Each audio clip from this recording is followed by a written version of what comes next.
T&D Sports, an exclusive video broadcast.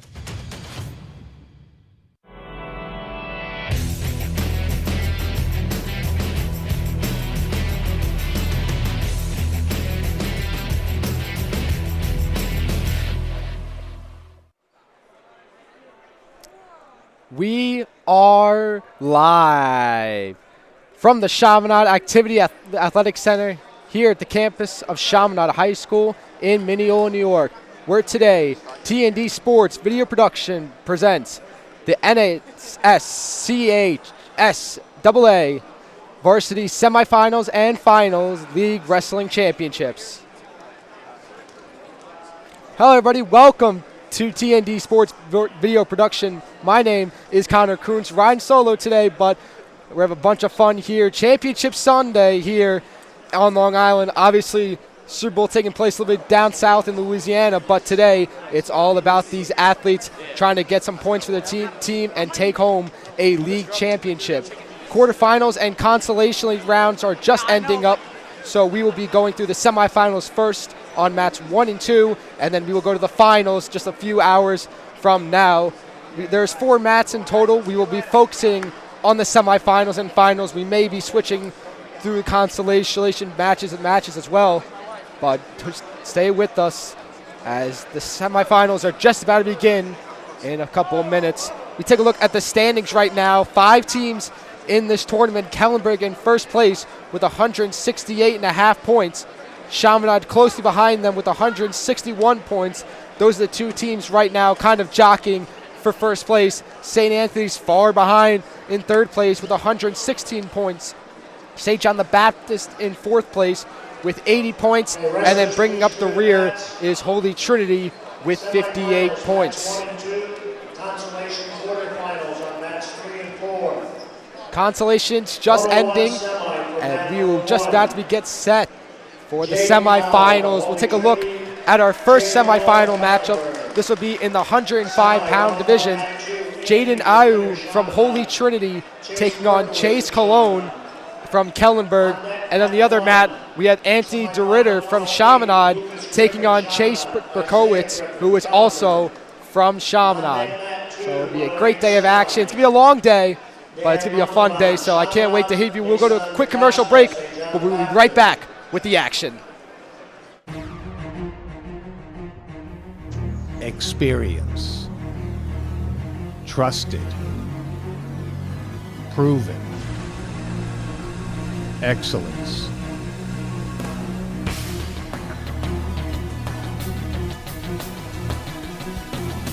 Over 20 years of professional sports video production, the industry standard, T&D Sports Video Production.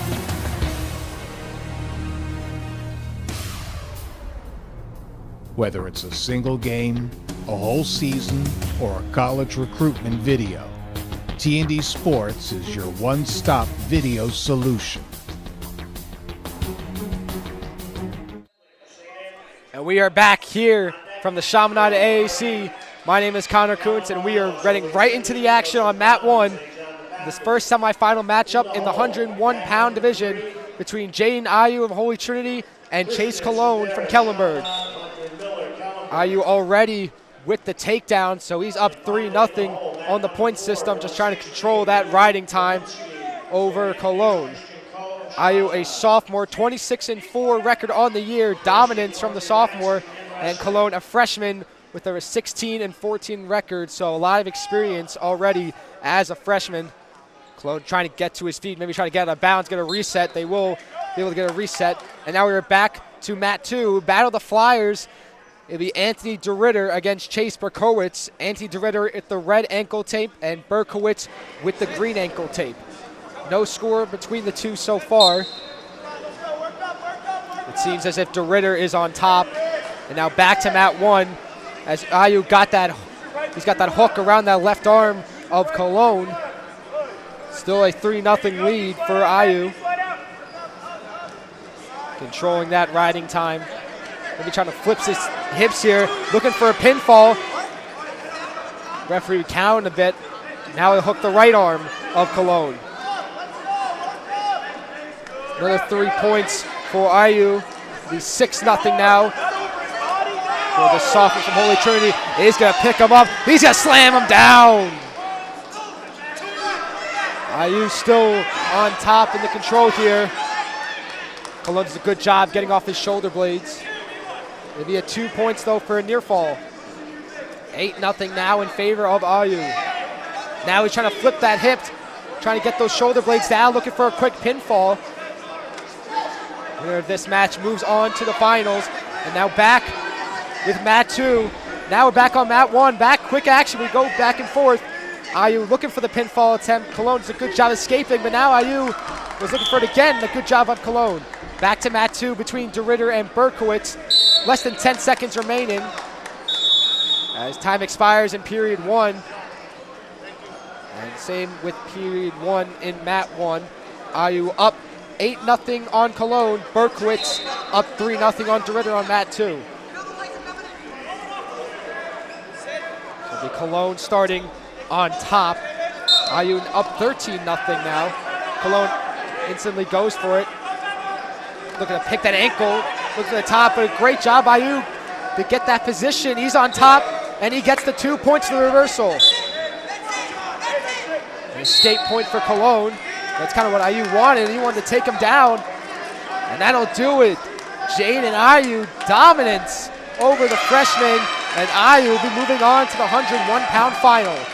Back on mat 2, DeRitter and Berkowitz. Berkowitz up 7-0, and he's in the top position so far. He's got that left arm hook, looking to hook that right arm. Just controlling that riding time right now. Still with that arm hooked.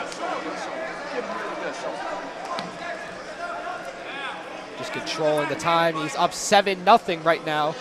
Both these guys are freshmen. They're both teammates, both friends. DeRitter with a 13-9 record. Berkowitz a dominant 29-5 record on the year.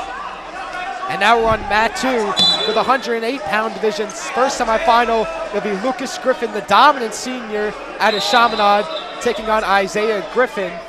This match ended as Berkowitz was able to get the victory over DeRitter. Back to mat 1 between Lucas Griffin and Kellenberg's Isaiah Griffin. Lucas Griffin getting the pick of the ankle. Got his left hand on that ankle, looking to get the wrist of Isaiah Griffin. And now a double hook, hooking that arm between the legs. Now it'll break off, looking to get wrist control. He's on top. No score so far between the two Griffins. Lucas Griffin just controlling that riding time. A 27-10 record on the year for Lucas Griffin, one of the senior captains of this Chaminade team. Lucas Griffin still just in a dominant position. No score yet, 35 seconds remaining in period 1. Both of them will break up, and now we're on mat 3 in one of the consolations rounds in the 108-pound division. Chaminade's Andrew Agresti taking on St. Anthony's Jack Shedlick. Shedlick with top, and now we go back to mat 1 between the two Griffins, Lucas Griffin and Isaiah Griffin. 15 seconds remaining. No score yet, but it is Isaiah Griffin on top, looking to get that ankle, maybe trying for a late crazy last pinfall. 6 seconds remaining. Griffin now just doing a good job, just controlling. Both men will end the period with no score. 0-0 heading after the first intermission. It'll be Isaiah Griffin who gets to choose position. Lucas Griffin will take the bottom position, maybe try for a quick escape, get the first points on the board. Period 2 underway. Griffin down low, you just go to his stomach. Isaiah Griffin on top, trying to hook that left leg of Lucas Griffin with his right leg. And now we go to mat 2 in the other semifinal in the 108-pound division. It's Chaminade's Dan Montalavin taking on one of the most dominant wrestlers on Long Island, St. John the Baptist, Nisan DaCosta. Nisan DaCosta, a 34-1 record on the year. He was the champion last year here at Chaminade. and he's looking to continue his dominance in the 108-pound division. Montalvan, a sophomore, he has a perfect 5-0 record, but he has not faced anyone of this caliber yet in his young career. DaCosta gets the 3 points for the takedown, now trying to flip his hips. With good job on defense by Montalvan. Again, DaCosta is so dominant, able to get that top and try to control that riding time. 3-0 the score in favor of DaCosta. Now back to mat 1, a reversal point for Lucas Griffin. He's up 2-0. It was his first 2 points of the match for either man, as 38 seconds remain in this period. Griffin with that left arm hooked under his left arm, trying to just grab the head, maybe go for a little bit of a cradle, as DaCosta gets the pinfall. Gets on top of Montalvan, and the dominance of Nice Hand DaCosta continues as he'll be the first man to enter the 108-pound final. Back to mat 1 we go. Griffin and Griffin battling. Lucas Griffin on top. He's got one of those hooks. Good job by Isaiah Griffin to escape. Lucas Griffin's got both those arms hooked around the torso of Isaiah Griffin. Still 2-0 the score. 5 seconds remaining. Now it's Isaiah Griffin looking to get top, trying to get something before the period ends, but time expires with Lucas Griffin up 2-0. Now we'll go back to mat 2, and now the first 116-pound semifinal between Chaminade's Nate O'Sullivan and Holy Trinity's Danny Crows. Crows on top so far. He has a takedown point, so he's up 3-0. And he's controlling that riding time. They'll both run out of bounds, and they'll reset in neutral. Back to mat 1, period 3 underway between Lucas Griffin and Isaiah Griffin. Lucas Griffin on top. Got that right arm around the back of Isaiah Griffin, and that left arm kind of around the arm and neck of Isaiah. And both men seated. Minute 30 remaining in period 2, and a great job by Lucas Griffin to keep Isaiah Griffin down, not allowing escape. It is still 2-0 in favor of Lucas Griffin. Both men near the out of bounds. Isaiah Griffin trying to get out of bounds, but Lucas Griffin doing a great job bringing him back in, and he does not want to reset here. He's in control with a minute remaining in period 3. Back to mat 2 we go between Nate O'Sullivan and Danny Crows. Crows on top of O'Sullivan now, still up with 3 with 40 seconds remaining in period 1. O'Sullivan able to get up, but Crows brings him up and slams him down. Danny Crows 15-11 on the year for the sophomore. Nate O'Sullivan a 2-0 record as a freshman, so a lot of inexperience for the young Nate O'Sullivan, but he is as talented as they can come. Crows able to bring down O'Sullivan once again, still 3-0. As 15 seconds remain in period 1. O'Sullivan back to his feet, trying to get out of bounds, able to get the escape points, so it would be 3-1 still in favor of Crows with 5 seconds remaining in period 1. A late shot by Crows, no avail. And it'll be 3-1 in favor of Danny Crows after period 1. Now back to mat 1, 20 seconds remaining in period 3. Lucas Griffin and Isaiah Griffin. Lucas Griffin up 2-0. He's in control here, just looking to not do anything, just play it smart. 10 seconds remaining. Griffin just keeping that riding time, making sure Isaiah Griffin doesn't get an escape. 3 seconds remaining, 2 seconds, and Lucas Griffin able to stop Isaiah Griffin, wins the Battle of Griffins, and score 2-0, and he'll head on to the 108-pound final, where he'll take on Nice on DaCosta.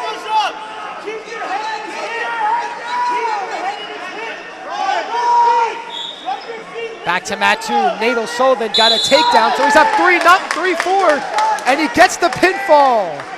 The freshman keeps his undefeated record, was down 3-0 at one point, but he's able to get the takedown, get the cradle, and get the pinfall to move on to the 116-pound final. Now back to mat 1, for the other.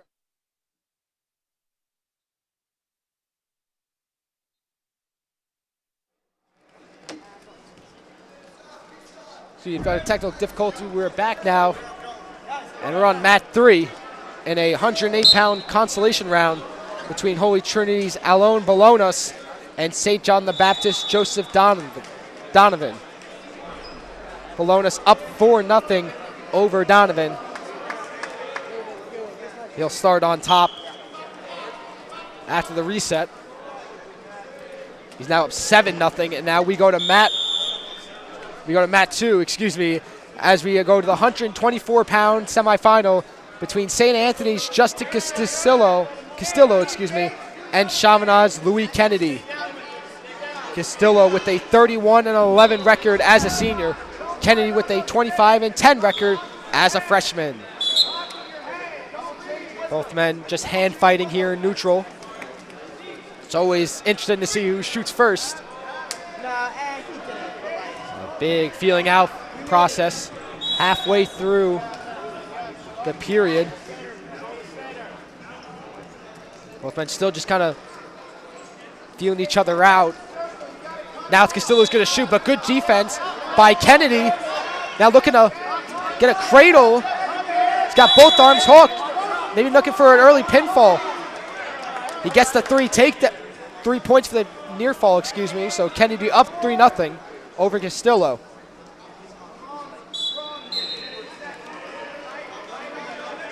Kennedy on top, just controlling that riding time.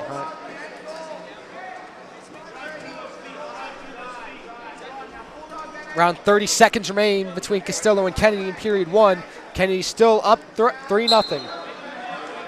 Kennedy Castillo able to get around, get the escape point, so 3-1 the score. Kennedy still leading by 2. Both men back into neutral, both with a lot of hand fighting. Castillo shot first. Kennedy did a good job of defending it. Let's see if Castillo will shoot again. Around 5 seconds remaining in this period. Both men just hand fighting in neutral. 3 seconds remaining. Both men will just relax. And that'll be the end of period 1 as Kennedy is up 3-1 over Castillo.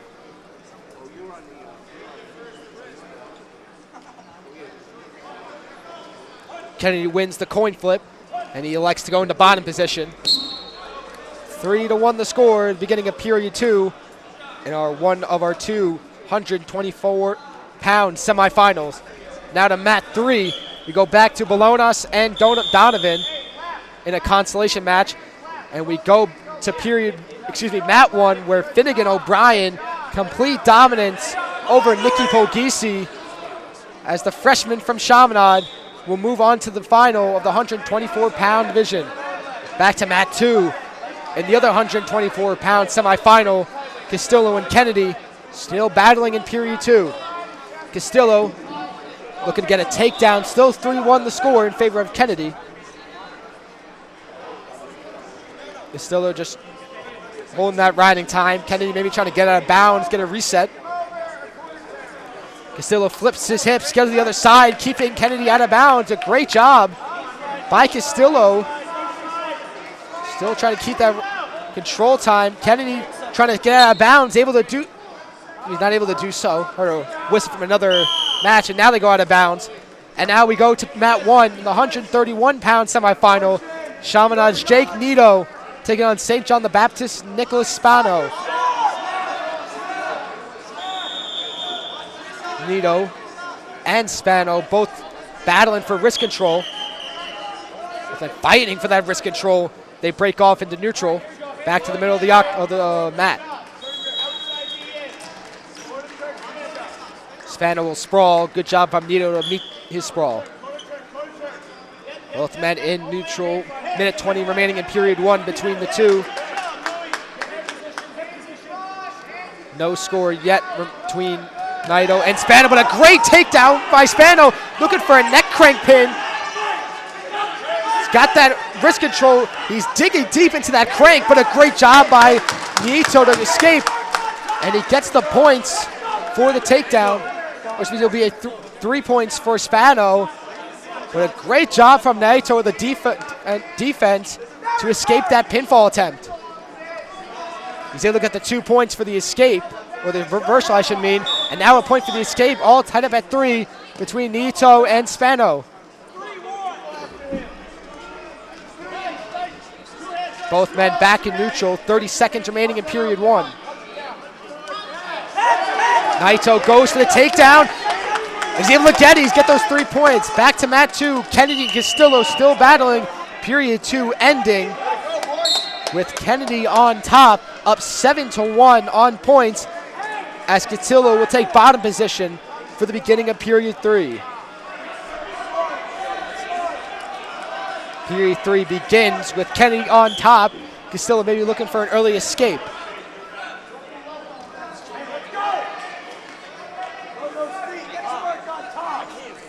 Kennedy just gonna maybe try to hold him there. He's up by 6 on the points, so just trying to play it smart. Castillo gets up to his feet, able to get the escape point. 7-2 now, the score. Still a 5-point lead for Kennedy. Now in neutral.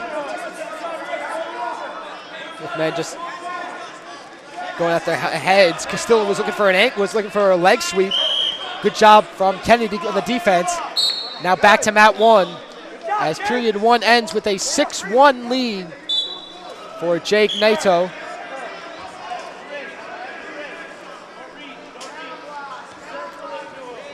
This is the one of our two 131 pounds semifinals. Spano will take bottom position. Spano, a senior, 29-6 record. Naito, a sophomore with a 32-7 record. Naito with a big slam. Able to get on top. No points yet scored for Naito. And Spano able to get back to his feet. And a great job. And Spano, he's going to get taken down. And now looking for a pinfall. Good job from Spano to get to his stomach. It's still a 3-point takedown for Naito. Now a 9-1 lead. Back to mat 2 we go. 7-2 the score in favor of Kennedy.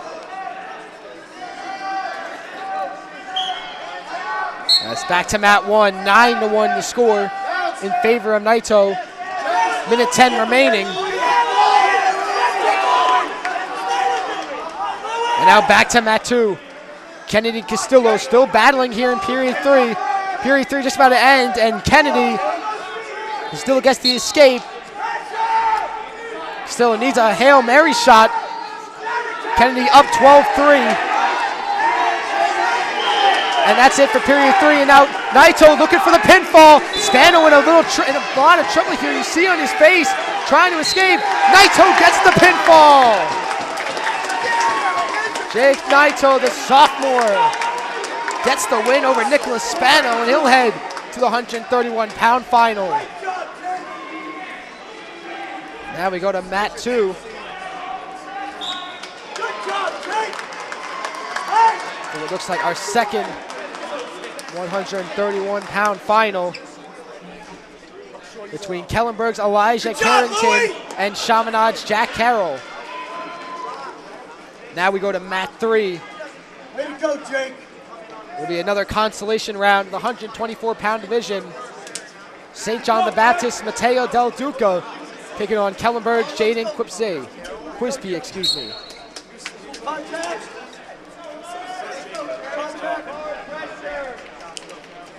Kind of a reset here. All mats are still waiting for the matches. We begin on mat 3 with Del Duca and Quispe.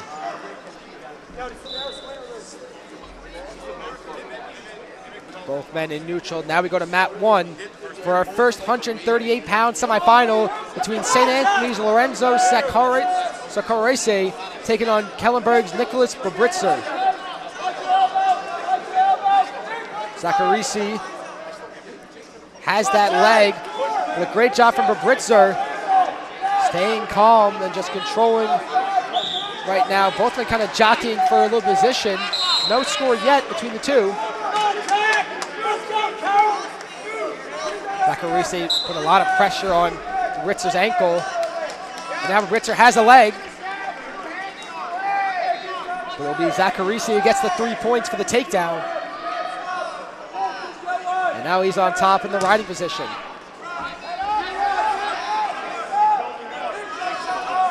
Flipping his hips around, getting behind. To be a point for an escape by Ritzer. And now we go to mat 2. Carrington has Carroll in a dangerous position.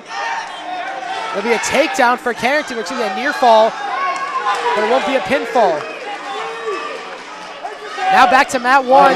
Ritzer had Zacharisi in a dangerous position. But now he's got that cradle with his left arm. And now it's 3 points for the escape. Back to mat 2 between Carrington and Carroll. It is now 11-0 the score for Carrington. Dominance from the senior, 34-4 in record for Carrington Jr., and he gets the pinfall. Elijah Carrington continuing his dominance, and he'll head to the 131 pounds final. Now we head over to mat 3 in a 131-pound consolation round between Chaminade's Troy Moriarty and Kellenberg's Isaiah Zuniga.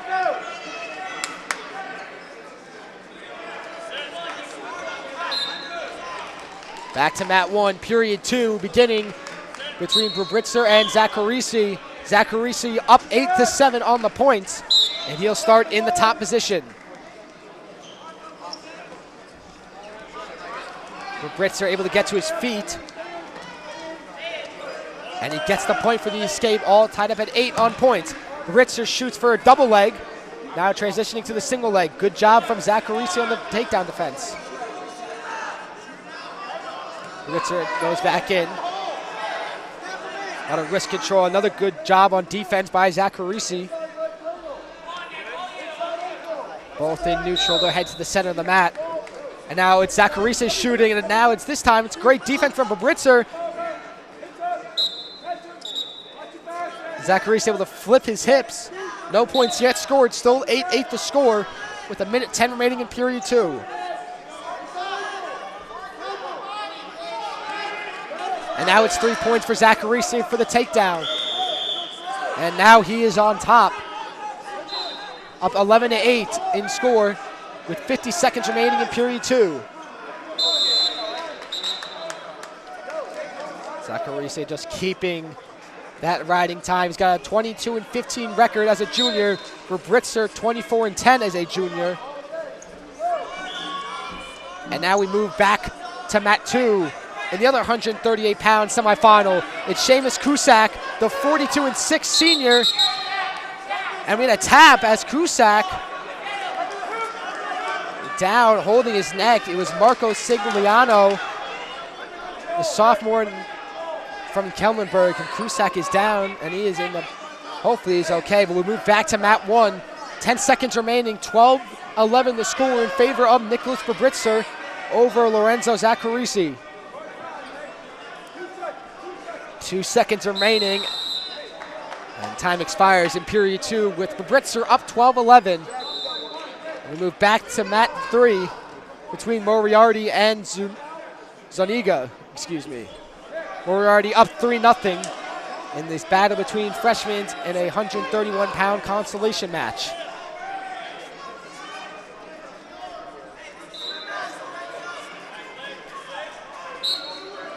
Moriarty trying to get in between the legs of Zuniga. We go back to mat 1 between Zacharisi and Ritzer, an absolute battle between the juniors. Ritzer up 12-11 as period 3 just beginning. Ritzer on top. He's got great control of that right wrist, left wrist of Zacharisi. Now trying to crank that wrist, trying to get Zacharisi in as much uncomfort as possible. Zacharisi able to get that wrist free, however. And now Ritzer trying to control the right wrist. He's got that left wrist back in control. Trying to get control of that right wrist.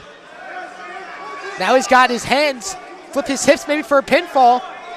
Still 12-11 to score, 1:10 remaining in period 3. Dangerous position for Zacharisi. Fabrizio trying to flip the hips, looking for the pinfall. He's got the shoulders down. He gets the pinfall. A great match between Zacharisi and Fabrizio, but it's Nicholas Fabrizio from Kellenberg able to get some points for his team, and he moves on to the 138 pounds final.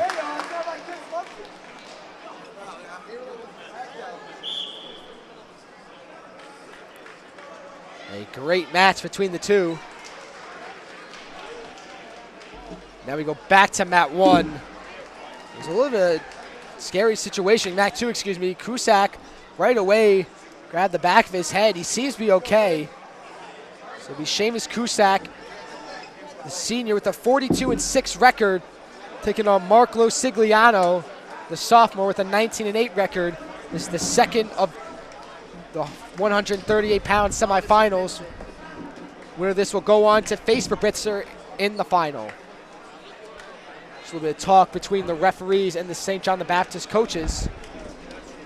Now we should be okay. Bit of an awkward situation between Cusack. Now we go back to mat 1. The first 145-pound semifinal is a battle of flyers. In the green ankle tape, Brendan Katzenbang, the junior, taking on Vin Casciafilippo in the red ankle tape as the sophomore. Katzenbang in the darker singlet, Casciafilippo in the lighter singlet, but Katzenbang looking to get an early pinfall. He's got the head and legs hooked in, and he gets the pinfall. Brendan Katzenbang, a little bittersweet on his teammate, but he gets the pinfall, and he'll move on to the finals of the 145-pound division. You even see Casciafilippo, a little bit of a smile. Two friends, two teammates battling, but Katzenbang able to get a little bit of pride, and he'll move on to the finals. Back to mat 2 between Cusack and Sigliano. Cusack looking for the early pin. He's got a head and neck crank.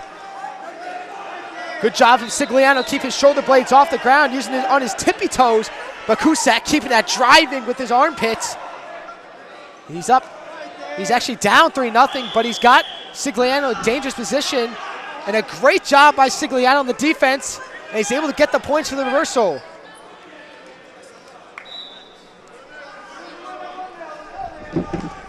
Sigliano now on top.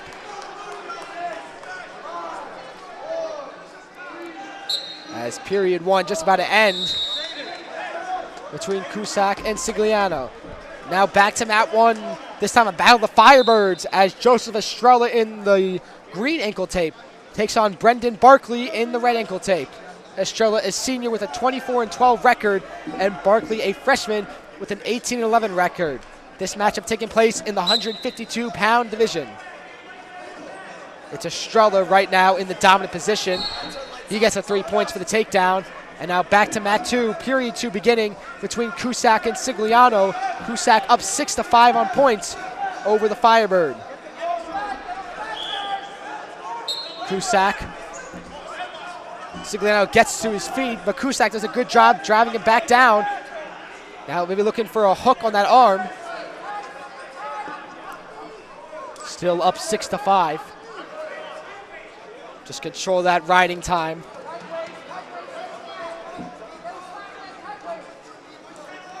With a stalemate between the two. Cusack, much more experience over Sigliano. He's been in situations like this before. One of the Cougars' best wrestlers. He's looking to bring home a league, looking to help get some points and bring home an individual championship. Now looking for maybe get around the neck, but Sigliano does a good job defending. Well, Cusack does a good job defending, using his torso to kind of keep Sigliano flat. And now he's got Sigliano in dangerous position, looking for the pinfall. He's got that arm around the back of the neck. He's got one shoulder pin down, and he gets the pin. Seamus Cusack continuing his dominant ways for the Cougars, and he heads to the finals of the 138-pound division. Back to mat 1, period 2 beginning between Estrella and Barkley. Estrella up 6-1 on points. Or excuse me, 30 seconds remaining on period 1.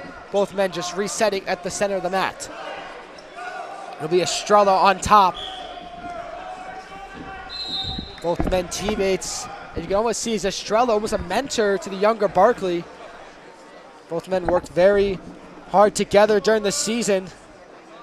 But right now, in these types of tournaments, there are no friends, no teammates almost, as period one ends with Estrella up 6-1. Estrella wins the flip. And let's see what position he'll take. Now we go back to mat 2. In the 145-pound semifinal, Mark Chernowski of Kellenberg taking on Jacob Kennedy of St. Anthony's. Kennedy with an early takedown. He's up 3-0 over Chernowski. Kennedy, a senior with a 36-8 record.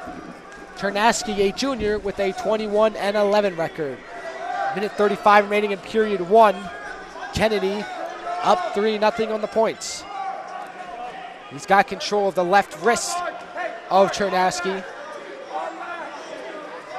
And now back to mat 1. Estrella looking for the pinfall on Barkley. Looking to get that shoulder blade down. He gets the pinfall. Estrella showing who's the man in the 152-pound division at Kellenberg as he defeats his teammate Brendan Barkley via pinfall, and he'll be moving on to the 152-pound final. Back to mat 2 we go between Chernowski and Kennedy. Kennedy up 3-1. Chernowski got a point for the escape, but Kennedy right back on the attack. You see Kennedy's got control of that left arm. It's a 3-point for a takedown by Kennedy. He's up 6-1 on points. We go to mat 3 in the 138-pound consolation round. Battle of the Cougars. Andrew Vasquez in the red ankle tape taking on Gabriel and Primo in the green ankle tape. Score is 5-5 with 20 seconds remaining in period 2. Both men jockey in neutral. It'll be Vasquez shooting for the takedown. Good defense from Primo. And now Kennedy and Chernowski back to mat 2. 3 points for a takedown by Kennedy. Now the score is 10-1. Under 10 seconds remaining in period 1. Kennedy just domination so far over Chernowski. 10 seconds remaining. Chernowski up 10-1 on points. Kennedy up 10-1 points, Kennedy, the Friar, Chernowski, the Firebird as time expires in period 1. Now we go to the 160-pound division on mat 1. Jack Barkley of Kellenberg taking on Anthony Bob of Holy Trinity. Bob, one of Trinity's few semifinalists. However, he could be in some danger here as Barkley looking for the early pinfall. Barkley's already up 3-0 on points early into period 1. He's got both arms hooked in a cradle. You can see Bob, you can see his face in an immense discomfort. And he gets the early pinfall. Jack Barkley, the senior out of Kellenberg, with an early pinfall on Anthony Bob. And he will move on to the 160-pound final, defeating Anthony Bob from Holy Trinity. Back to mat 2. Chernowski and Kennedy still battling. Kennedy still up 10-1 over Chernowski in period 2. Both men in neutral, hand fighting. Kennedy grabs control of the wrist, goes for a shot. Good job by Chernowski on the defense. Now both men will shoot at the same time, but Kennedy gets there first. And now Chernowski just looking to hold on, not trying to surrender the takedown, but he won't be able to do so. Kennedy gets the takedown, and now he's up 16-2 on points. 50 seconds remaining in period 2. Kennedy just looking to control. He's got that arm. Now looking to put it behind his head. Looking for a cradle of some sort. He's got that arm bent back. Trying to get that shoulder blade down. That left shoulder blade was down, not that right. It'll be 2 points for a near fall. And it's going to be a win for Kennedy. He wins via points, 18-2. Dominance from Jack Kennedy. And he'll move on to the 145-pound final. Now back to mat 1, 160-pound semifinal. Another battle of Chaminade. John Sammartano taking on Chris Ferrati. Sammartano in the darker singlet, and Ferranti, in the lighter singlet. Sammartino wearing the red ankle tape. He's got his back to the out of bounds. Ferranti with the green ankle tape, just jockeying in neutral. 0-0 the score on points late into period one. But now it'll be 3 points for Ferranti for the takedown.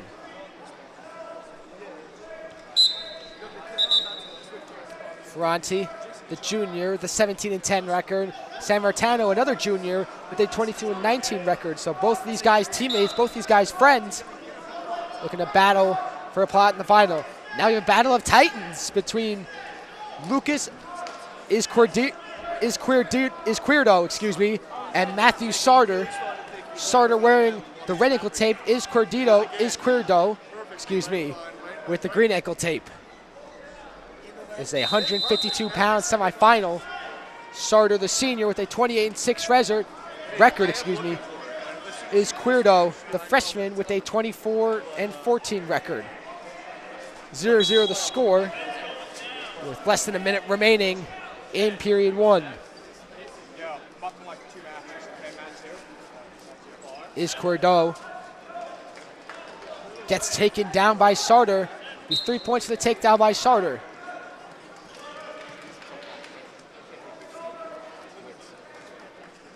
Now we go back to mat one. Period two beginning between Sammartino and Ferranti. Ferranti up 3-0 on points. And he's on top to begin period two. He's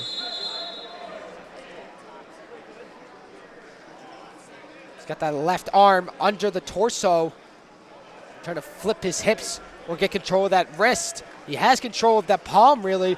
Good job from Sammartino to escape. Now Ferranti, aggressive, taking the neck, really, of Sammartino. Still 3-0 the score with a minute 20 remaining in period two. Winner of this will move on to the final of the 160-pound final. So really just a battle of hand fighting.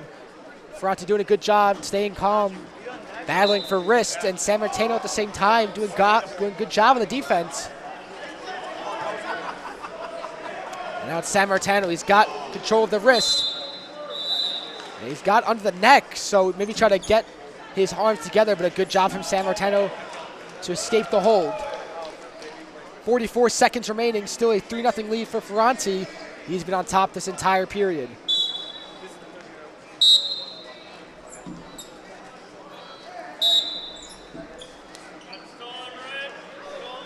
.30 seconds remaining. Ferranti just dominating riding time. Hand fighting with Sammartino. Now maybe try to flip the hips of Sammartino. We put his right leg around the hip, but he'll just bring him back down. He's got control of the left wrist. He'll put both hands on his left wrist. Does a good job using his body weight to keep control of that wrist on Sammartino's back, as period two will end with Ferranti dominating Sammartino.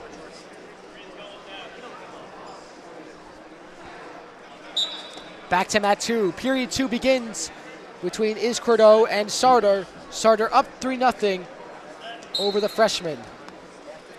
Both men in neutral. Rubbing heads against each other. Izquierdo for a single leg. Now it'll be Sartor going for the single leg. Almost had to put himself in a dangerous position, but able to get around it. And he'll get the 3 points for the takedown. Now up 6-0 over Izquierdo. And he's on top here, looking to just control the rest of this riding time. He's up on points. Looking to dominate the freshman and move on to the 152-pound final.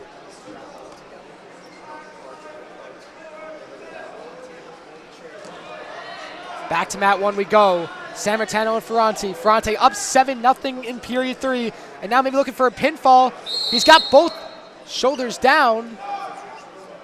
It'll be a time for a technical, so he won't get the pinfall. It'll actually be a penalty on Ferranti, so it'll be Sammartino's first point of the match. It'll be just a point. He's up.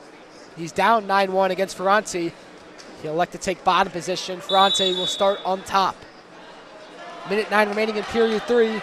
Ferranti just trying to coast his way into the final of this 160-pound division. Good little sprawl there between Ferranti and Sammartino. They end back in the same position. Ferranti will go to his knees. Sammartino still on his feet. Still 9-1 the score. Both men will go down to their knees. 45 seconds remaining in period 3, I should see, on mat 1 between the two flyers.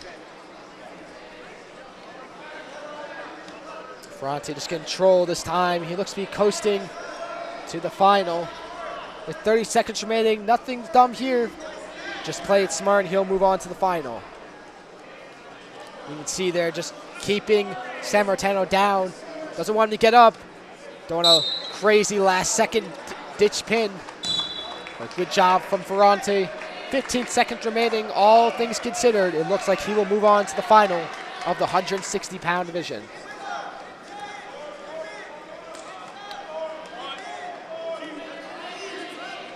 One second remaining, and that'll do it.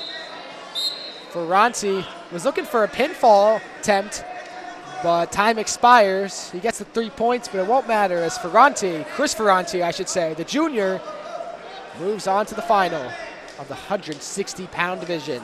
Back to mat 2 we go between Izquierdo and Sartor. Sartor up 7-1 on points, kind of halfway through period 3.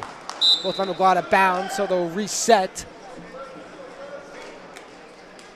Minute 13 remaining, still a 7-1 lead on points for Matthew Sartor.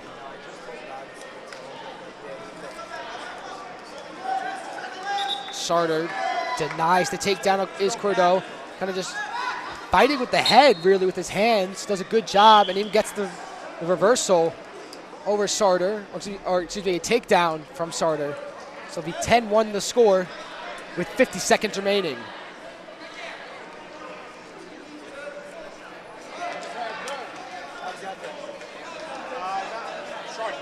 Both men battling. Maybe Sartor in dominant position. 35 seconds remaining. Sartor, similar to Ferranti, is trying to coast his way to a final. Now he's maybe looking for a pin. Got the arm hooked around the neck. He kind of lets him go. Just reset. 20 seconds remaining. Sartor showing why he's dominant as a senior. It'll be a learning experience for Lucas Izquierdo, but all things considered, Matthew Sartor, with 5 seconds remaining, will be heading into the final of the 152-pound division.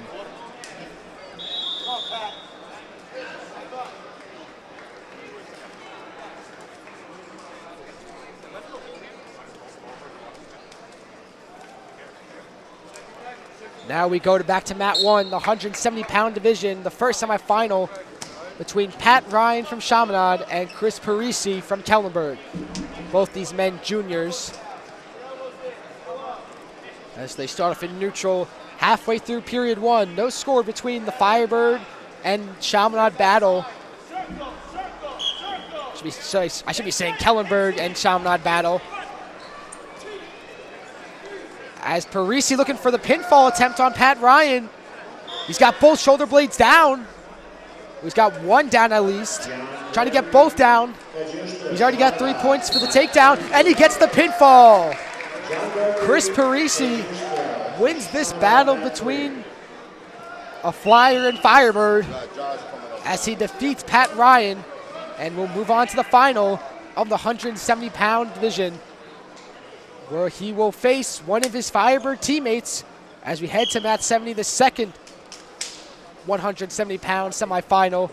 Battle of Firebirds, Jonathan Hoffman taking on Michael Goodziet. Hoffman in the green ankle tape, Goodziet in the red ankle tape. Hoffman already up 6-1 on points with a minute and 15 remaining in period 1.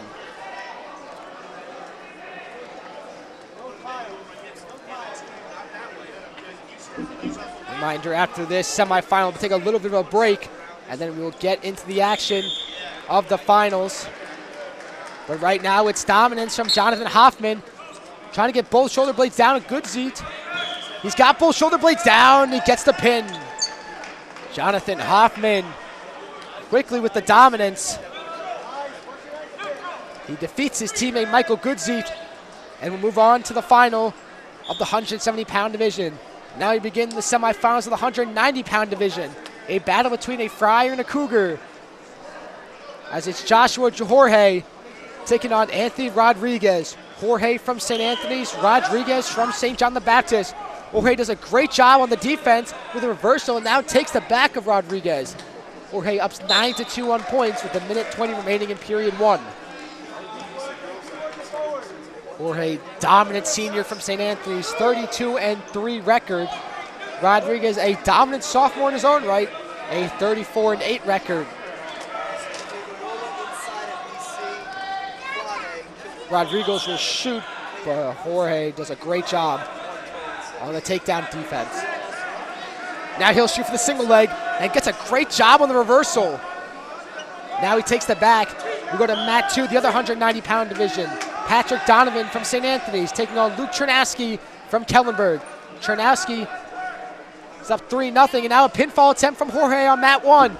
He's got that left arm straightened out, trying to get that shoulder blade down. He's got the right one down, and you see just using his left arm just to push the shoulder blade down.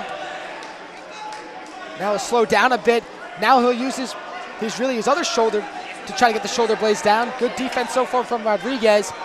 Jorge up 12-3, and he gets the pinfall. Dominance from Joshua Jorge as he defeats Anthony Rodriguez via a pin, and will move on to the 190-pound semifinal. Back to mat 2 we go. Patrick Donovan and Luke Chernowski battling. Chernowski up 3-0. As Chernowski able to get down on Jorge on mat 1. It's actually the final, or excuse me, he's a senior, one of the senior captains, his 100th win as a member of the varsity wrestling squad at St. Anthony. So congratulations to Joshua Jorge on an accomplishment, and he'll move on for better, hopefully for bigger things, as he will head to the finals. Now we go to mat 2. We begin the 215-pound semifinals. Now we go back to mat 1 in 215-pound semifinal. Guillermo Rodriguez from St. John the Baptist taking on Lucas Zolan out of Holy Trinity. Period 1 just beginning already. Rodriguez gets the 3 points for the takedown. Rodriguez dominant as a sophomore, 40-5 record. Zolan with a 21-6 record as a junior for the Titans.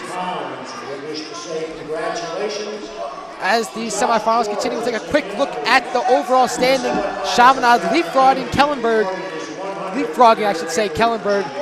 They have 273 points in first place. Kellenberg with 262.5 points. Really a battle between those two teams. As we go now to mat 1, Rodriguez and Zolan. Rodriguez looking for the pinfall. You see the pain on Zolan's face, trying to keep that shoulder blade off the mat. He's doing a good job so far, but Rodriguez has that. He's got his body weight flattened out the right arm of Zolan, and a great job from Zolan to escape that pinfall attempt and even get some points for the reversal. Rodriguez still up 8-2. 40 seconds remaining in period 1, but Zolan able to get himself out of deep waters, and now he looks to try to get control of Rodriguez. But Rodriguez, showing the experience, gets the points for the reversal. Doing a great job using his body weight to flip his hips and get the reversal. Now he gets the pinfall, and a great show of athleticism and skill by Guillermo Rodriguez. Gets the reversal, gets on top, and gets the pinfall as he defeats Lucas Zolan and moves on to the final of the 215-pound division. Now back to mat 2 in the 215-pound division, the second semifinal. A battle between a flyer and a friar as Nate Faubin from Chaminade takes on Colin Chiarelli from St. Anthony's. Chiarelli up 3-0 on the points after period 1 over Nate Faubinen. Now we go to mat 1. The heavyweight boys are up now. 285-pound division. Kellenberg's Isaiah Giddens taking on St. Anthony's Brody Hoffman. And you're going to see two big boys right here.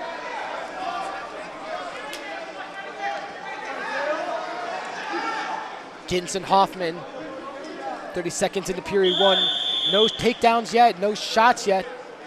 Both men just jockeying in neutral. They'll be at the center of the mat.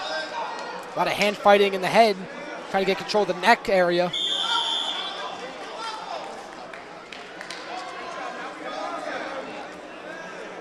You see both these men. We don't have the cardio and the endurance of some of these younger guys, but their spurts will have you surprised as Faubin gets the takedown, or Faubin, excuse me, gets a takedown. Tie 3-3 in points in period 2.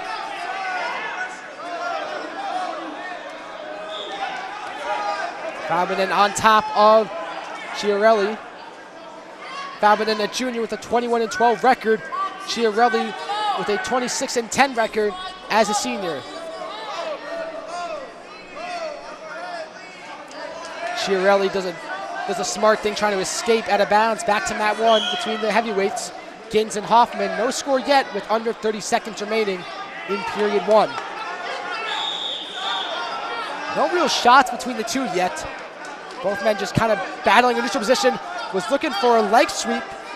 Good job by Hoffman on the defense, get his leg up in the air and deny that takedown attempt.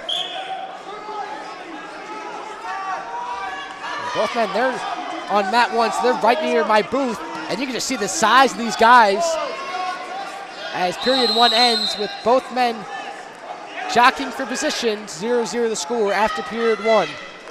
Mat 2 between Chiarelli and Faubin. Still a 3-3 score, 20 seconds remaining in period 2. Faubin still on top of Chiarelli. Losers from the council quarters will wrestle for 7th place. 3 more semifinal matches before the finals. We'll have a little bit of a break between. Get these wrestlers rested up before we'll move back into the finals. 9 seconds remaining in period 2. A reset between the two. And now Giddens looking for the pinfall. And he gets it. And he shows the little hand gesture. How do you like me now? Isaiah Giddens. No score between the two, but the takedown attempt and the pinfall attempt moves Isaiah Giddens to the heavyweight final. Period 2 ends between Chiarelli and Faubin. We move to period 3. Faubin taking the bottom position, a 3-3 score as period 2 begins with Chiarelli on top at the center of the mat. Once again, we'll be focusing on this mat as the heavyweights will go to battle on mat 2 after this. And after the heavyweights go to battle, it'll be finals time. We'll have a few consolation matches in between on mats 2, on a few of the mats, especially the back mats 3 and 4, but we will be mainly focusing on the finals. Still a 3-3 score, minute 25 remaining. It's Chiarelli on top, trying to lock his hands around the shoulder of Faubin, able to do so. Faubin does a good job trying to break the hold of Chiarelli.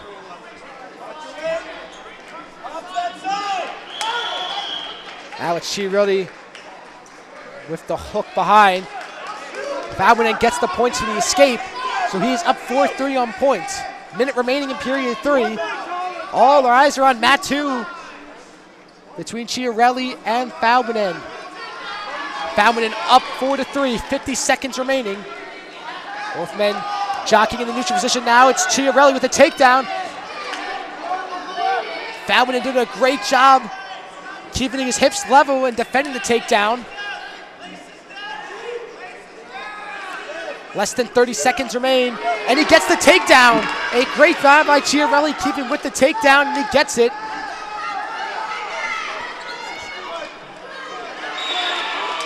Now looking for a pinfall attempt, and he gets it!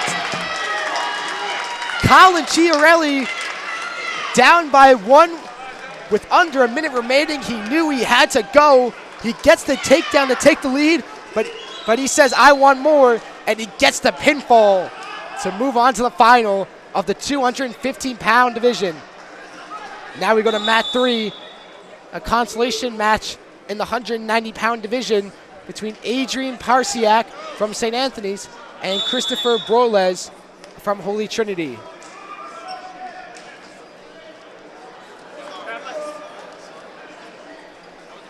Still 0-0 the score. And now we move on to our final semifinal matchup of the day. The other heavyweight bout, Elijah Sando, we're on mat 2, The other heavyweight semifinal, Jacob Rodriguez from St. John the Baptist taking on Luke Fifield from Kellenberg. Match has just begun. Rodriguez, the senior from St. John the Baptist, a 27-15 record. Fifield, a senior from Kellenberg with a 16-10 record.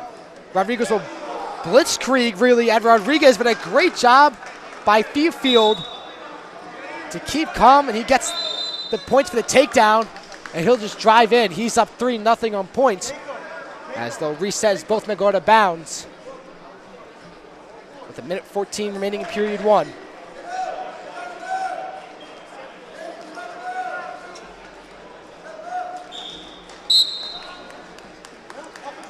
Both men will reset. Fifield up by 3.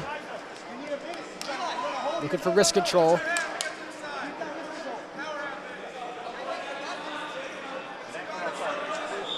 Kind of just putting pressure on the back of the neck, really, of Rodriguez.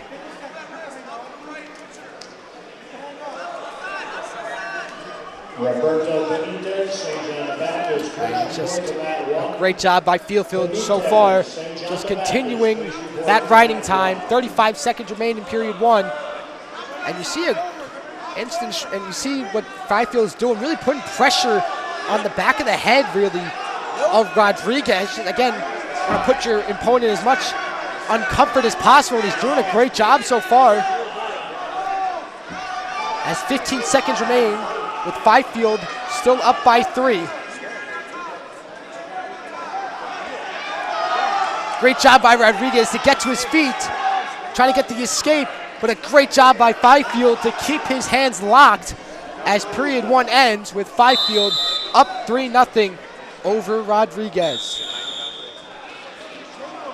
You go to mat 3, 190-pound consolation round between Parsiak and Broiles, and Parsiak dominant so far, up 11-0. That'll do it as Parsiak, the 8-9 record as a junior. And we'll get a little bit of pride here as he defeats Christopher Broiles. And we go to mat 1 now, a consolation round in the heavyweight division. Elijah Sando from Holy Trinity taking on Roberto Benitez from St. John the Baptist. 45 seconds remain in period 1.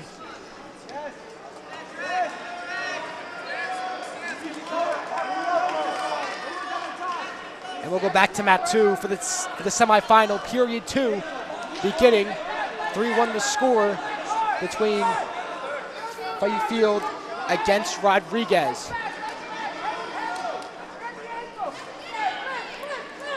Both men just kind of resetting. Now the takedown attempt by Rodriguez. He drives, he gets the takedown. Now looking for the pinfall. He gets it! Jacob Rodriguez shoots for the takedown. He gets it, and he gets the immediate pinfall, and he's all hyped about that one as he moves to the heavyweight final, defeating Luke Fifield from Kellenberg.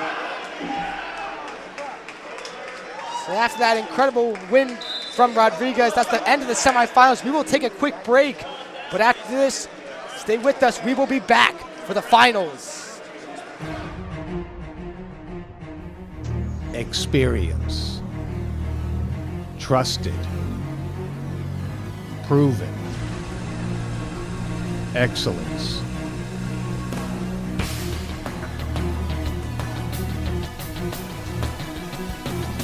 Over 20 years of professional sports video production. The industry standard. T&D Sports Video Production.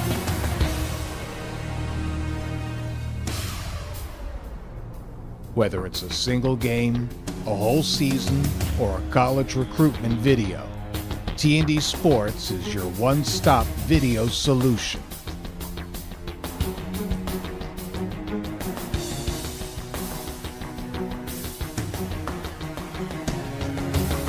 T&D Sports Video Productions.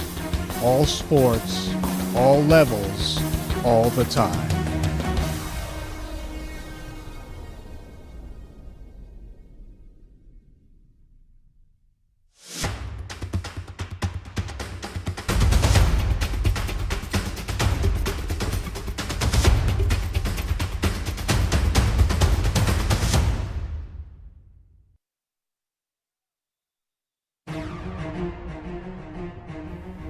Experience. Trusted. Proven. Excellence.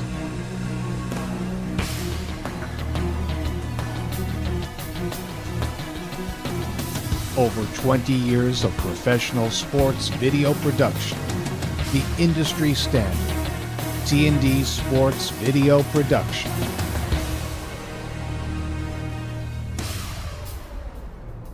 Whether it's a single game, a whole season, or a college recruitment video, T&D Sports is your one-stop video solution.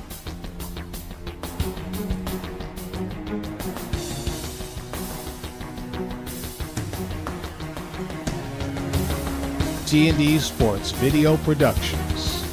All sports, all levels, all the time.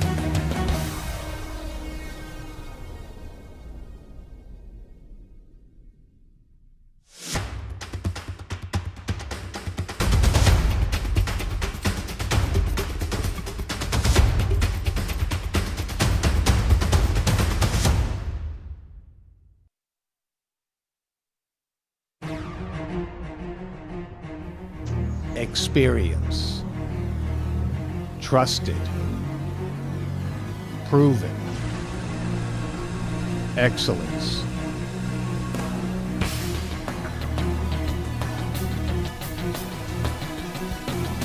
Over 20 years of professional sports video production. The industry standard. T&D Sports Video Production.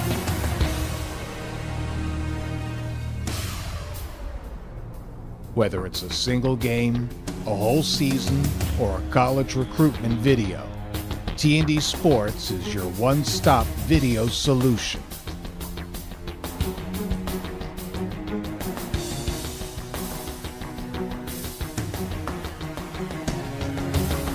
T&D Sports Video Productions. All sports, all levels, all the time.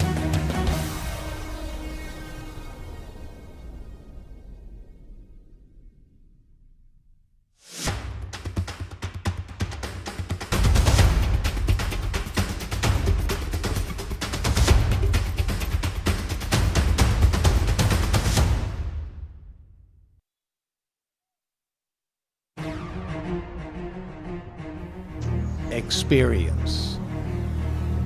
Trusted. Proven. Excellence.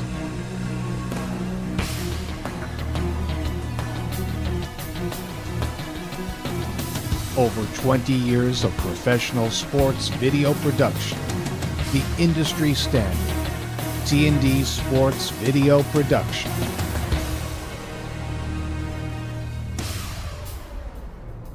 Whether it's a single game, a whole season, or a college recruitment video, T&D Sports is your one-stop video solution.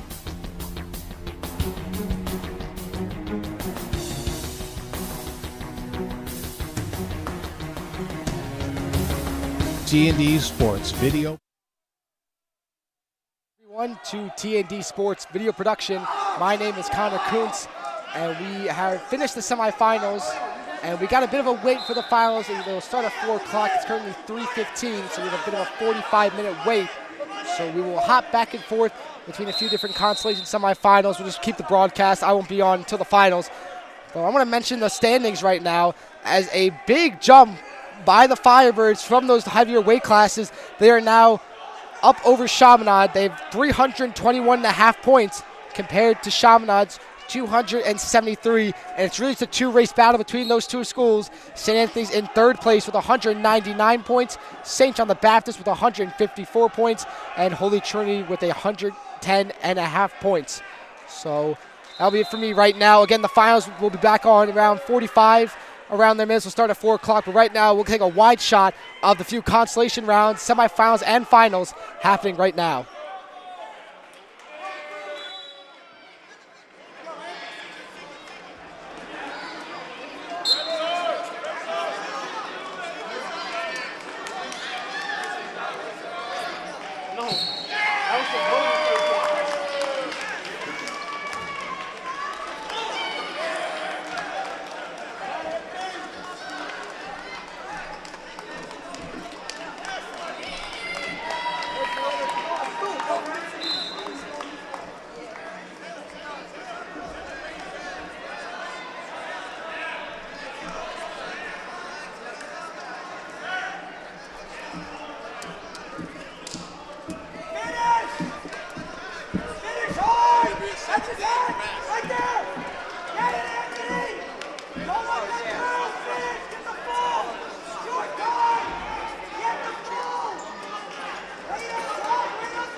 both lose, they wrestle each other.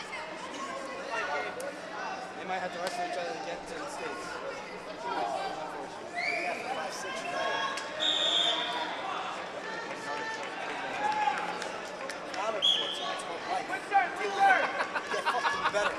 I'd rather them actually build some grit. You get better. Yes. Work up.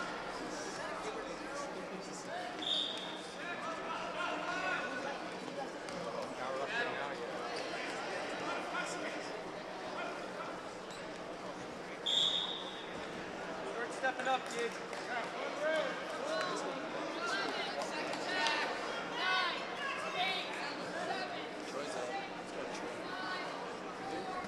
Bring that right knee up.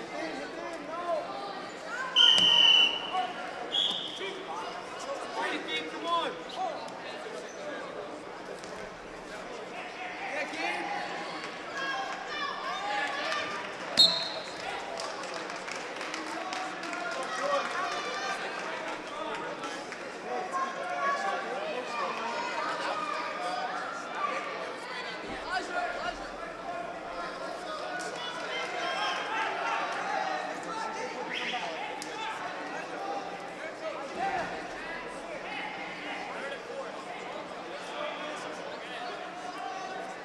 Go, Troy.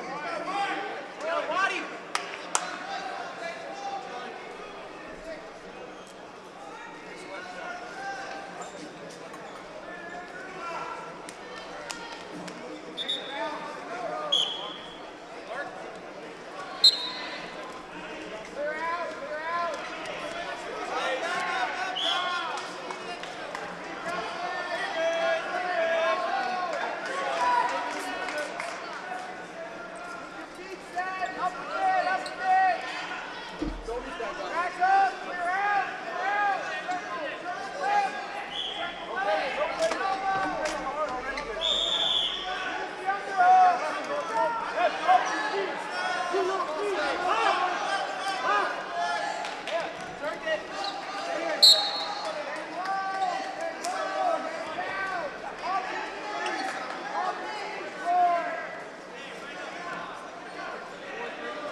Watch yourself. Half left side.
Experience.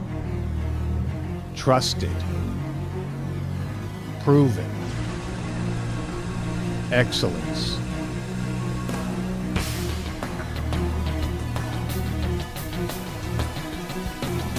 Over 20 years of professional sports video production. The industry standard. T&D Sports Video Production.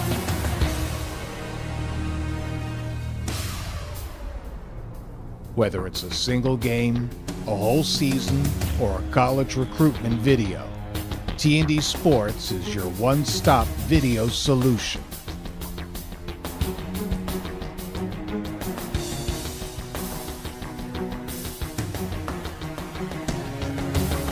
T&D Sports Video Productions. All sports, all levels, all the time.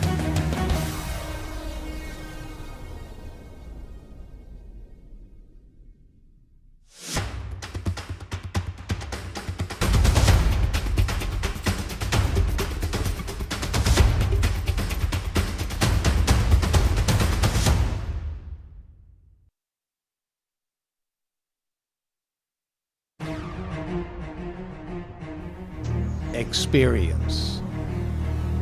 Trusted. Proven. Excellence.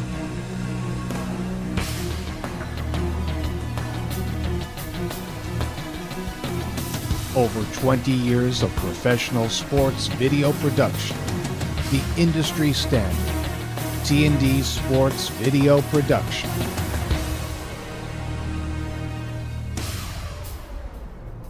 Whether it's a single game, a whole season, or a college recruitment video, T&D Sports is your one-stop video solution.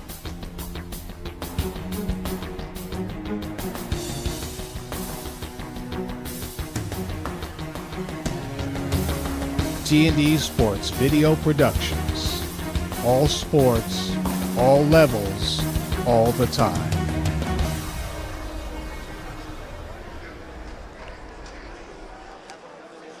Welcome back, everyone, to the Chaminade AAC TN30 Sports Video Production proudly presents to you the NSCHSAA.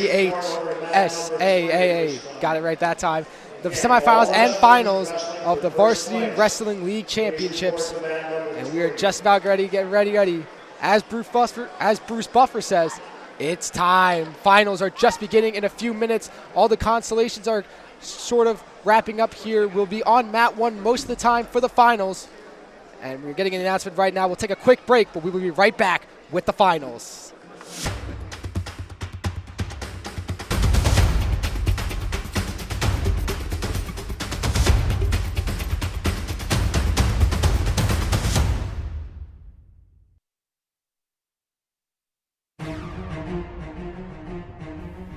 Experience. Trusted. Proven. Excellence.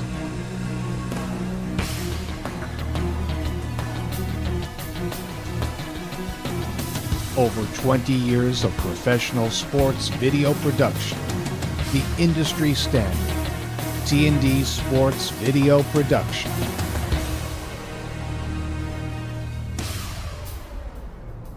Whether it's a single game, a whole season, or a college recruitment video, T&D Sports is your one-stop video solution.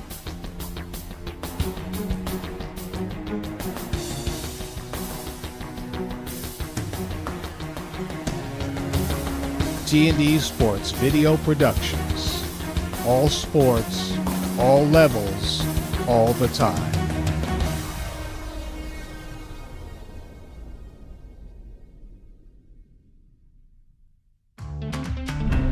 Not feeling the love after your last tennis match? We've got specialists for that. Running for the train, derail your knee? We've got specialists for that. Diving after that grounder, leaving you grounded? We've got specialists for that. Orland & Cohen's top orthopedic team has specialized expertise and extensive training from the nation's premier programs in sports medicine, knee, shoulder, hip, spine, hand, foot, and ankle.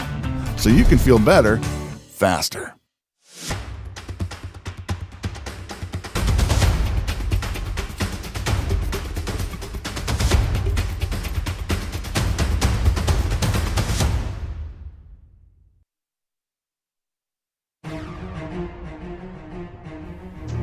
Experience. Trusted. Proven. Excellence.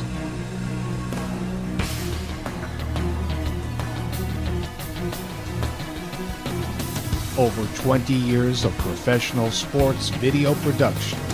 The industry standard. T&D Sports Video Production.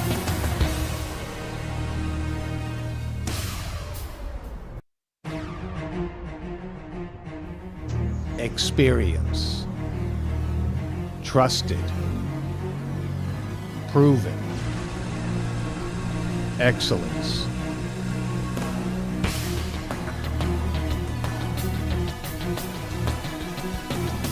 Over 20 years of professional sports video production. The industry standard. T&D Sports Video Production.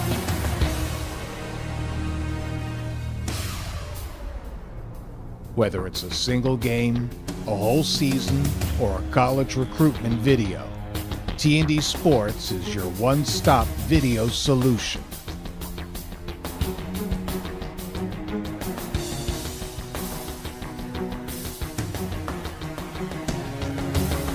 T&D Sports Video Productions. All sports, all levels, all the time.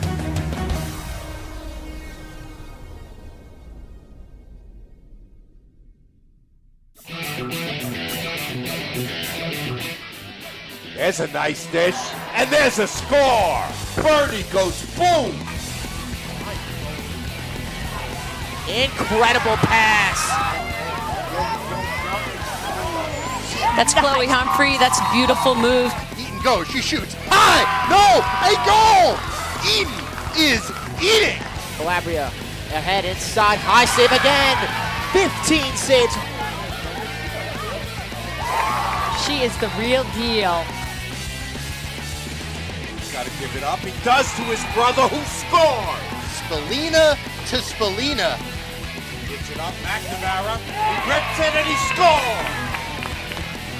Marlon, shot is a save. Fitzpatrick nearly slips down. He fires and he scores. There's the game winner.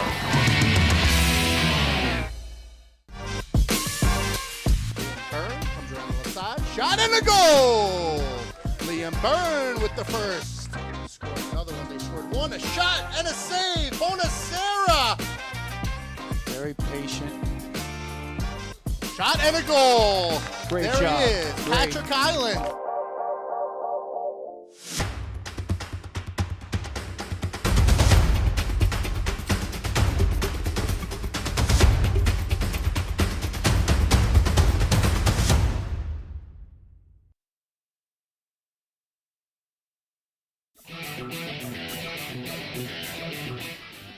There's a nice dish, and there's a score. Birdie goes boom. Incredible pass. That's Chloe Humphrey. That's a beautiful move. Eaton goes, she shoots. High! No! A goal! Eaton is eating! Calabria ahead inside. High save again. 15 saves. She is the real deal. Gotta give it up. He does to his brother who scored. Spallina to Spallina. Gives it up, McNamara. He rips it and he scores. Marlon, shot is a save. Fitzpatrick nearly slips down. He fires and he scores. There's the game winner.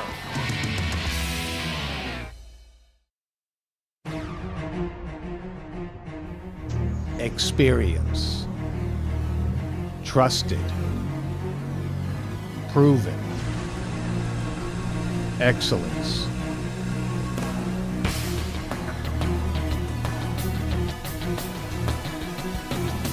Over 20 years of professional sports video production. The industry standard. T&D Sports Video Production.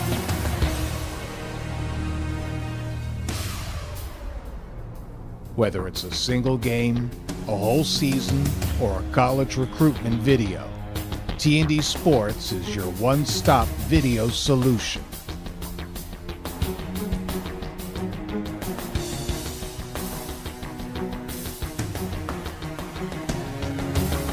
T&D Sports Video Productions.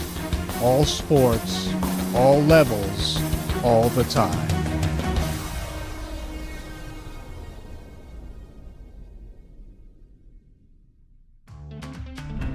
Not feeling the love after your last tennis match? We've got specialists for that. Running for the train, derail your knee? We've got specialists for that. Diving after that grounder, leaving you grounded? We've got specialists for that.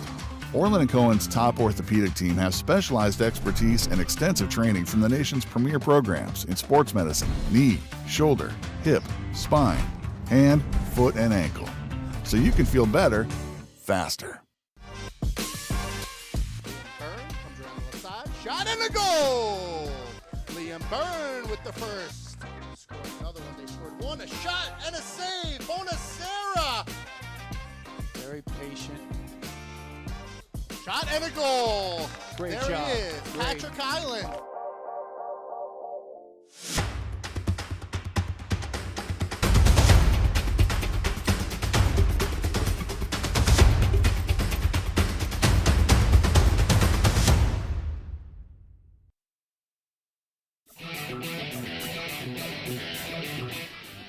There's a nice dish, and there's a score.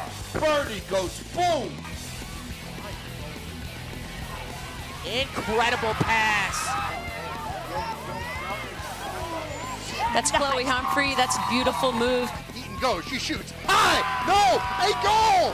Eaton is eating.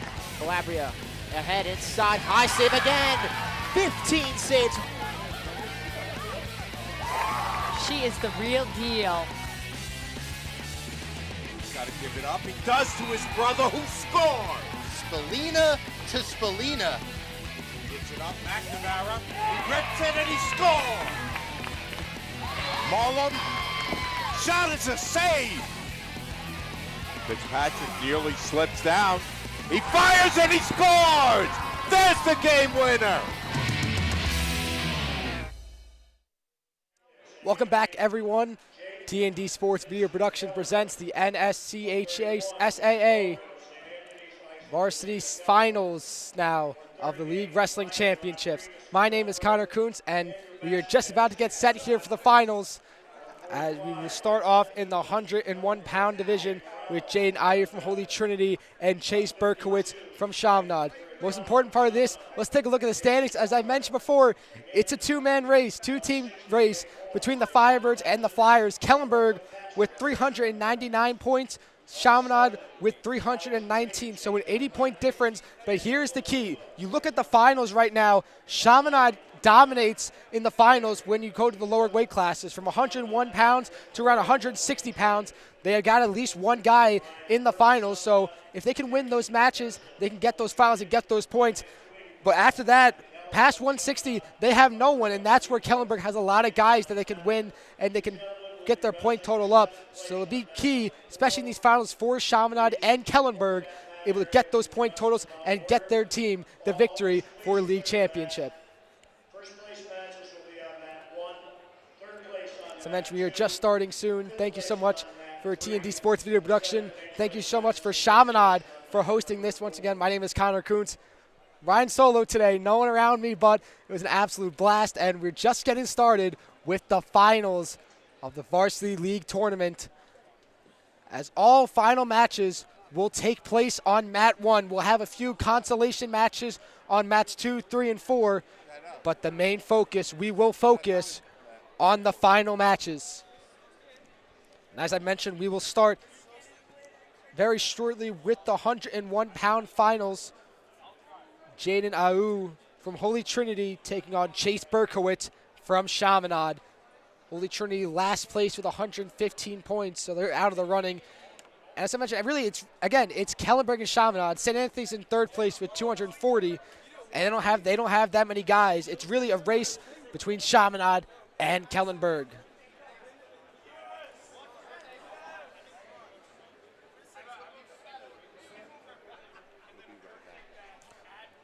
We'll be right back here. Again, finals are right up, so stick with us after this break.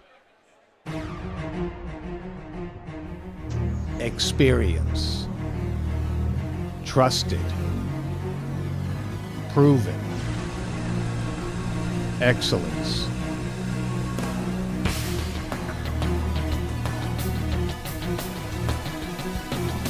Over 20 years of professional sports video production. The industry standard. T&D Sports Video Production.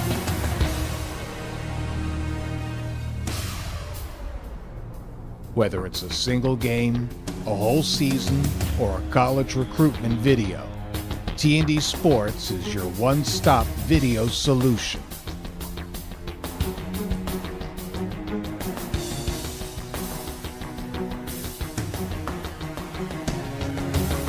T&D Sports Video Productions. All sports, all levels, all the time.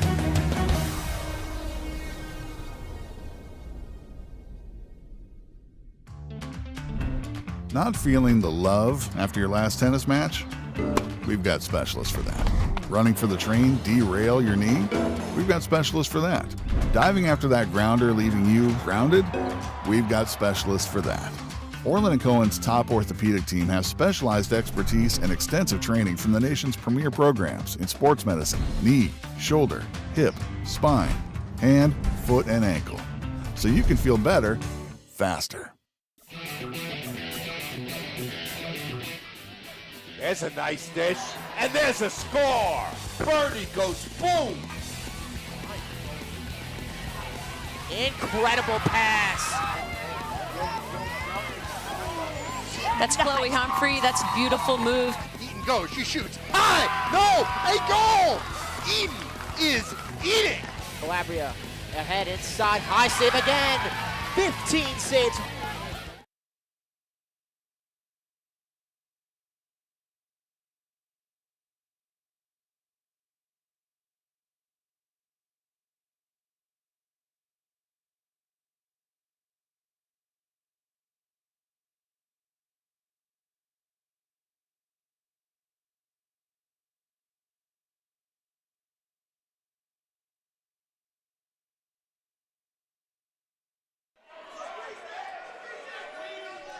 We are back here live right away. Coming back from the break, Chase Berkowitz. A minute into period one, the freshman, major points for Chaminade in the lead in the tournament standings. He gets the pinfall over Jaden Ayu and wins the 101-pound division for the Flyers. We apologize for the technical difficulties. We are back. Again, my name is Connor Kuntz. We are now here for the finals of the NSCHSAA League Tournament. And up next in the 108-pound division, one of the most hyped-up matches you can get, Chaminade's Lucas Griffin taking on St. John the Baptist, Nissan DaCosta. DaCosta, the reigning champion in this division. Griffin was at 101 pounds last year. He moved up to 108 pounds. So two reigning champions. As we mentioned, Chaminade in second place behind Kellenberg. It's a big win for Berkowitz to get Chaminade some much-needed points. But right now, it'll be Griffin and DaCosta going to battle. 0-0 the score, minute 30 in period one, and you see both men kind of at a standstill. And everyone, I can't really see, but everyone is crowding this mat. This is the match to watch right now. DaCosta goes for a double leg, gets the takedown, and he gets the 3 points. He's up by 3 with a minute 8 remaining in period one. He's got that right arm around the torso of Griffin. Now he transitions to the wrist. Under a minute remaining in period one. Still a 3-0 lead for DaCosta. Goes back to control. Now he'll get on the thigh of Griffin. Now transitions to the neck. He's got that right arm around the neck of Griffin, trying to maybe collapse his hands. Releases the grip. A great job by DeCosta to flatten out Griffin. Still working on that neck. A lot of different variations right now from DeCosta. Kind of threatening from everywhere. This is the experience of Nyson DeCosta. 35-1 record this year as a senior. One of the most dominant wrestlers on Long Island. Maybe arguing the state. As he just continues his drag. Griffin, 2 seconds left in period 1. And this period will end with Nyson DeCosta up 3-0 over Lucas Griffin. As I mentioned, this is the final of the 108-pound division. And just a much-needed win for Chaminade if Griffin can pull this one out. Again, every point matters now for the Flyers as they trail Kellenberg by 80 in the league standings of this tournament. Period 2 begins with Griffin on the bottom, DeCosta on the top. DeCosta immediately grabs the torso, then grabs the shoulders, looking to get on top of Griffin. Griffin on his knees, trying to use his tippy toes to get back to his feet. DeCosta's doing a great job just grinding down Griffin, keeping him flat and not letting any chance for an escape.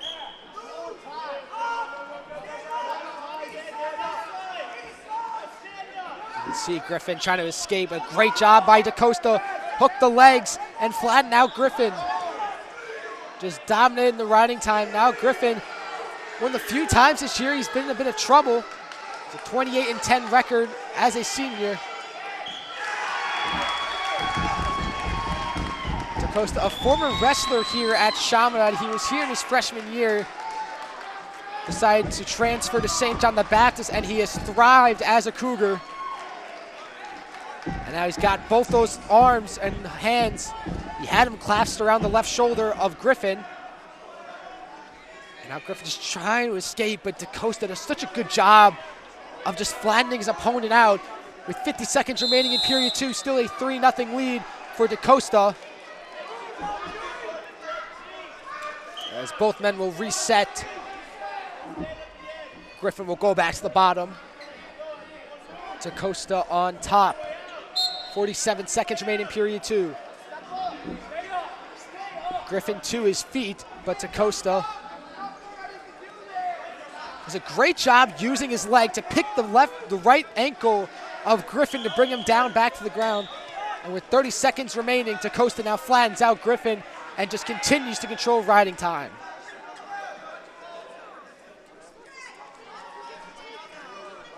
.20 remaining in period 2 of this 108-pound final between Griffin and DeCosta. Now DeCosta has got that left arm of Griffin trapped behind his back. Now he's using his left arm to try to get around the neck of Griffin. It makes DeCosta so dangerous. You see, he's threatening from everywhere as period 2 will end with DeCosta up 3-0. So Griffin totally is not out of this, but he does need to try to get out of this grip of Nyson DeCosta.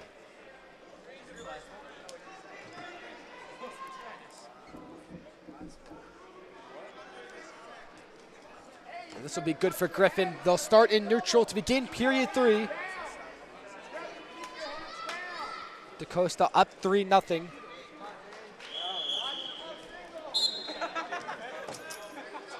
Both men will feint for the takedown. Now Griffin will shoot for a single leg. DeCosta able to sprawl. Griffin brings DeCosta up. He's got his leg trapped. You hear his coach is yelling, bring him up. But DeCosta doing a great job on the defense. Both men going out of bounds. DeCosta up 4-0, but if you're Lucas Griffin, you got to give a little bit of hope that you can grab the leg of DeCosta and potentially get a takedown. Now both men will jockey in neutral in the headlock.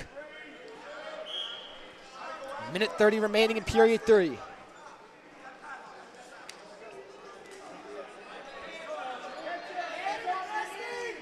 Griffin shoots and got a big reaction from DeCosta, who went flying in the air trying to defend that takedown. DeCosta now gets on top of Griffin and gets the takedown points.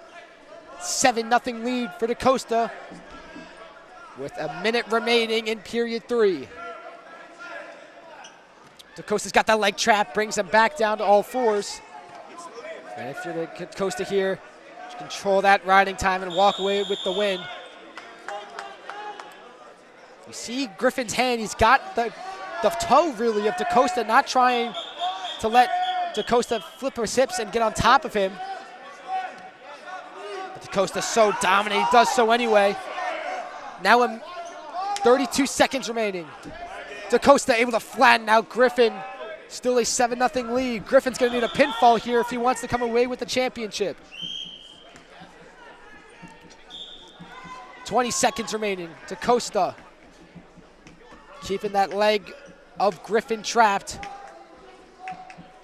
Griffin trying to get to his feet. 10 seconds remaining. DaCosta will flip his hips. Dangerous position, looking for a pinfall, but DaCosta, he gets the pinfall attempt. But that won't matter as time expires. A wild 10 seconds of wrestling there. It looked like DaCosta was going for the pin, then Griffin almost had a pin. Then it was DaCosta who finished strong, and by a score of 10-0, Nyson DaCosta wins the 108-pound division over Lucas Griffin and gets some points for the St. John the Baptist. And he takes home his second straight league championship title. Moving up now to the 116-pound division. Brett Crawford out of St. Anthony's taking on Nate O'Sullivan out of Chaminade. And if you want to talk about an experienced senior versus an inexperienced freshman, you got it right here. Brett Crawford out of St. Anthony's, 32-4 record as a junior, I should say. I apologize for saying senior, but he has a lot of experience. Compared to the Chaminade's Nate O'Sullivan, 3-0 as a freshman, his fourth match ever in his varsity wrestling career. And he is looking to pull off the upset and win the 116-pound division title and potentially gain some much-needed points for the Flyers. Crawford right away, however, showing his dominance, gets the takedown and gets those 3 points. Crawford on top, he'll flatten out Sullivan. Now turn him around, now he's gonna look for a pin attempt.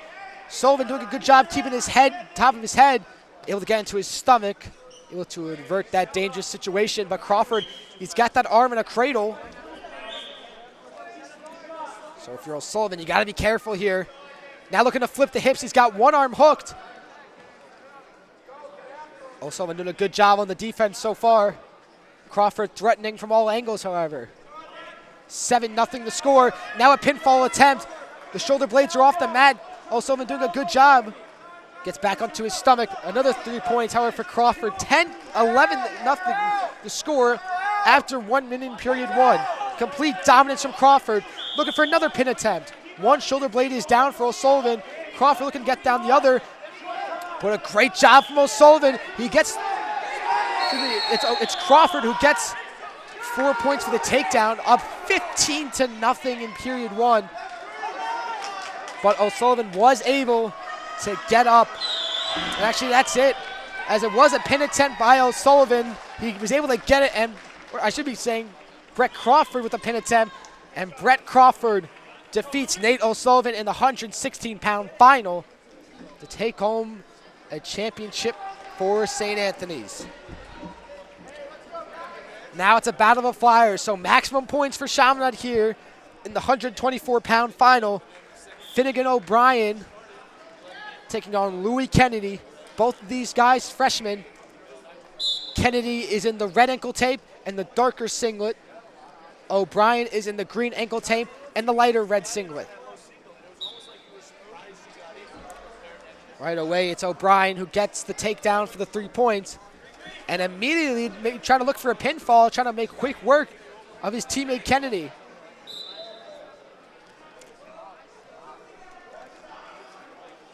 We should mention, as this match is going on, there are other consolation matches happening where there are opportunities for points, I should say. So we will update the scoreboard for the league standings as we go along. But the max points is here in these finals, and with Chaminade, must be nice to have 2 of your guys in the finals. But right now it's Finnegan O'Brien up 6-0 over Kennedy.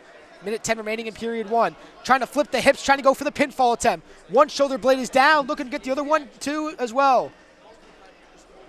You see Kenny trying to use the top of his head to get those blades off the mat. Now it's a crank. From O'Brien, he gets the pinfall. Finnegan O'Brien, the freshman, dominating here in period 1, gets the pinfall and wins the 124-pound division. You see great sportsmanship between the two. And these are two guys that will lead the program for Chaminade for many years to come.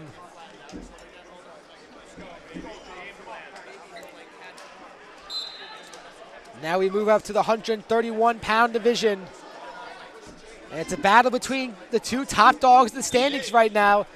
Elijah Carrington from Kellenberg taking on Jake Nito from Chaminade. Carrington, 35-4 record as a senior. Nito, 33-7 as a sophomore.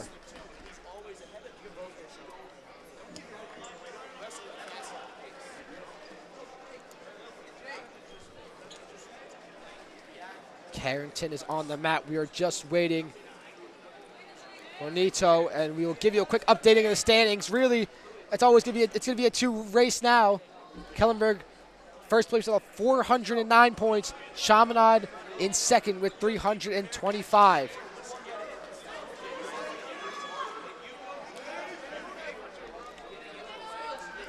Chaminade faithful out for this one, surrounding the mat for Nito. Taking on Carrington.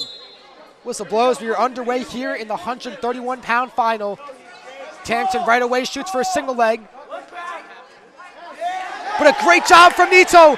Was going to get an early pinfall attempt, but a good job from Carrington to sprawl out of it. It is 3 points for Nito. It's an escape for Carrington. 3-1 to score. A great ankle pick there by Carrington. Nito looking to do the same. Both men jockeying for position. Both men got a hold of each other's ankles. Carrington, however, comes out. Now Nito grabs the ankle. Still a 3-1 score. Carrington gonna drive, gets the 3 points for the takedown.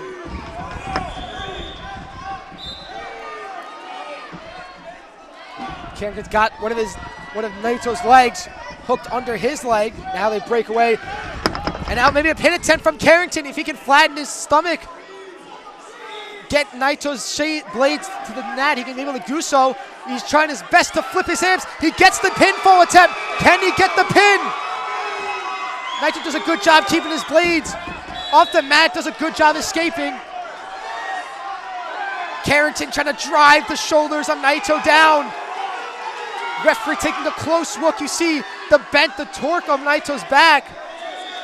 But he does a good job. 30 seconds remaining in period 1. 4 points for a near fall by Carrington. He's up 8-3. Now Nito able to get on top. It's reversal. A packed crowd around this mat. 10 seconds remaining in period 1. Nito with the riding time. With 5 seconds remaining. Both guys will just relax as period 1 expires with Elijah Carrington up 8-5 over Jake Nito.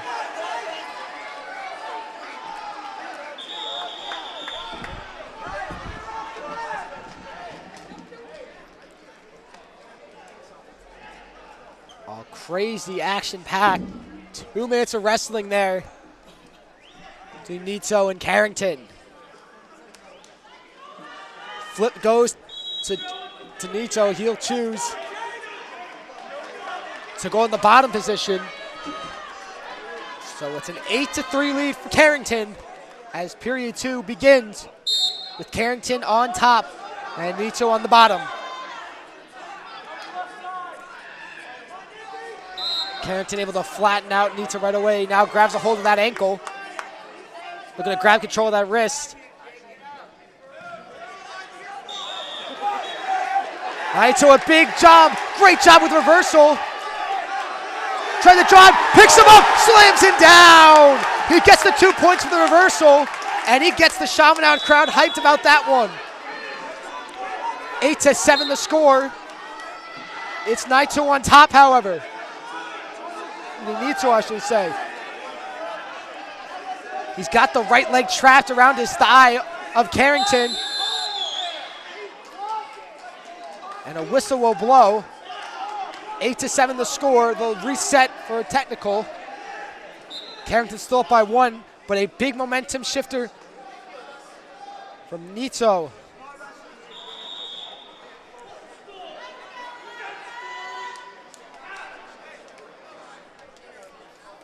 And I get a bit, you see a little bit to the right of our screen, you can't really see, but Coach Accordino of Chaminade talking with the referee right now, arguing that technical.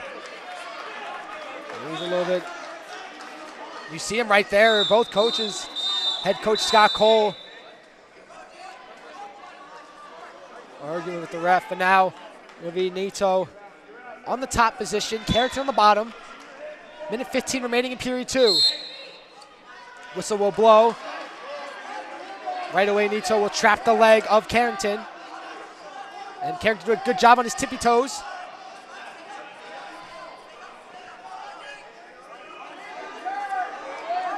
Both men to their feet, and a big takedown and a big slam. I apologize, not a takedown, but a big slam by Nito.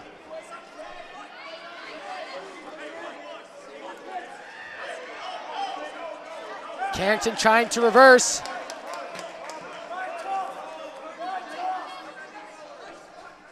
Now under 35 seconds remain in period 2. Carrington still up 8-7. Nito still on top. He kind of backs away a bit from Carrington. Now trying to take him down. Big slam by Nito. No points for a takedown just yet. But now he's on top. He's got Carrington flattened out with 7 seconds remaining. Carrington flailing his legs, trying to escape. And with 1 second remaining, no points scored from Nito. But a couple of massive slams. Can't feel good if you're Elijah Carrington. As we head into period 3, Carrington elects to take the bottom. Jake Nito on top.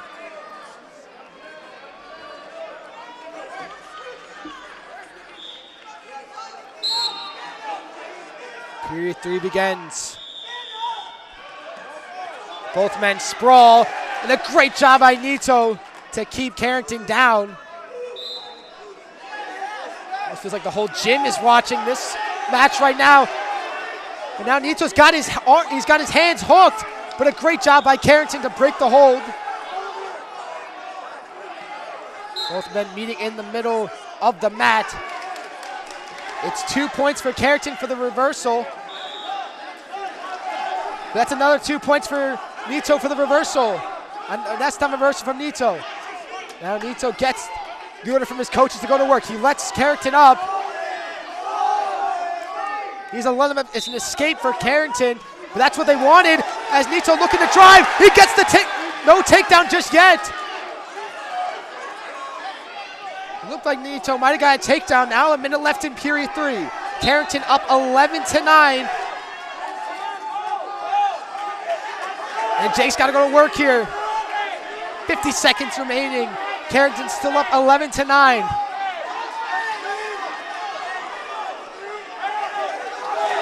That's 3 points for the takedown, and that's big for Nito. He's up 12-11 with 40 seconds remaining. Now trying to flip his hips, maybe looking for a pinfall attempt. He's got that leg hooked around his leg. He's gonna hold, you hear the orders, hold the cradle, now flips him, looking for the pinfall attempt. He's got one shoulder blade down, looking for the other shoulder blade. But that's 3 points, or it's 4 points for a near fall. Up by 5 with 10 seconds remaining. A great job by Jake Nito. 5 seconds remaining. From down in the third to up by 5 in the period 3. Jake Nito with a big win over Elijah Carrington as he wins the 131-pound division for Chaminade. What an incredible match, and they're getting a standing ovation here in the AAC.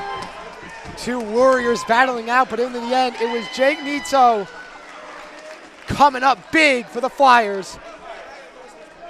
However, it's still Kellenberg with the lead in terms of points. They have 411 points compared to Chaminade's 331. 138-pound final now, big time for Kellenberg as it's Seamus Cusack from St. John the Baptist taking on Nicholas Brebritzer from the aforementioned Kellenberg. In a few lower weight classes that a Flyer is not in the final. So this would be big for Kellenberg if Brebritzer can come away with the victory, but he's got a tall task ahead. Seamus Cusack, a dominant wrestler in this weight class. Both men will sprawl and they'll get away. A point for Brebritzer for the escape. So it's 1-0 Brebritzer.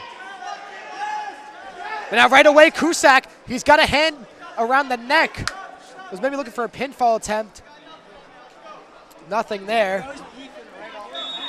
Now they're reset. Cusack looking for the single leg. He's up 3-1 over Brebritzer, and he'll just drive him out of bounds.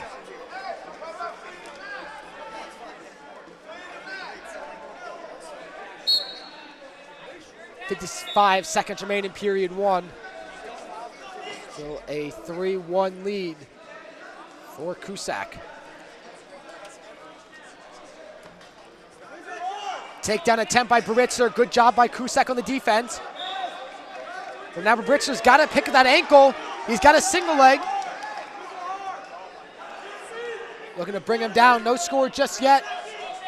30 seconds remaining in period 1 as both men will go out of bounds. And then you hear the whistle as that brings him down after the whistle. No penalty, however, as 28 seconds remain in period 1. 3-1 the scoreline in favor of Cusack. Cusack right away shoots with a single leg. They'll bring down Brebritzer. No scoring just yet for either man. 15 seconds remaining. Now 10 seconds remaining. Cusack up 3-1 over Brebritzer. Now Cusack looking for the pinfall attempt maybe. Both those shoulder blades are down. He does get the 3 points for the takedown. As time expires, referees don't know yet. As time finally expires. So we'll see what the score line says. It does say 3-1 so far, but the referee did signal for 3 points for Cusack. It'll be interesting to see what the official ruling is.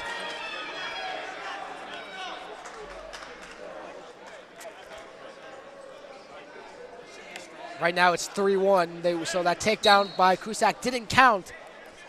That was after time expired. So back for period 2 between Cusack and Brebritzer. Cusack up 3-1 over Brebritzer. Cusack elected to start on the top position. Brebritzer does a good job able to get up to his feet, but they both head out of bounds. You see the score and the time there. Minute 41 remaining in period 2. 3-1 lead still for Seamus Cusack. Starts on the top. And right away just driving down low, trying to flatten out Brebritzer.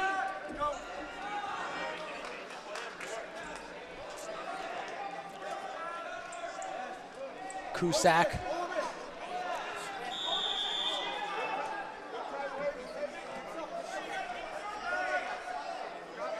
He's got his left arm wrapped around the torso of Brebritzer. Now hooks the right arm.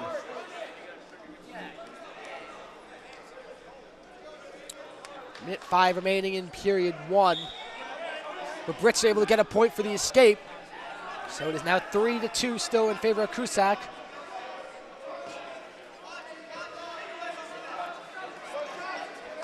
Both men in neutral, hand fighting for wrist control. Babritzer will shoot for the takedown, and a great defensive job so far by Cusack. Babritzer, however, trying to fight, but no, a great job by Cusack, and he gets a 3 points for the takedown. 6-2 the score in favor of Cusack. Now looking to flip. He's got a cradle, now looking for the pinfall attempt. Will revert that pinfall attempt, however. Still 6-2, under 30 seconds remain in period 2. Brings him back up, brings him down. Right near the edge. And right in front of us here in the booth. They'll both go out of bounds. 11 seconds remain. In period 2, Cusack with the 4-point lead over Babritzer.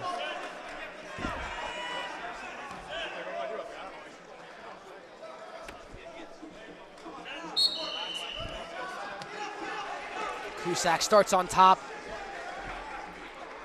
Keeps Babritzer down. 3 seconds remaining in period 2 as both men will get up as Babritzer was able to escape. But it'll be after the whistle, so Cusack up 6-2 over Nicholas Babritzer heading into period 3 of the 138-pound division finals. Cusack, a senior with a 43-6 record on the year. One of the few dominant wrestlers that the Cougars have produced over the years. Nicholas Babritzer, a junior, with a 25-10 record as Babritzer elects to start on the top position to begin period 3. Brings him up and brings him down. No points awarded just yet.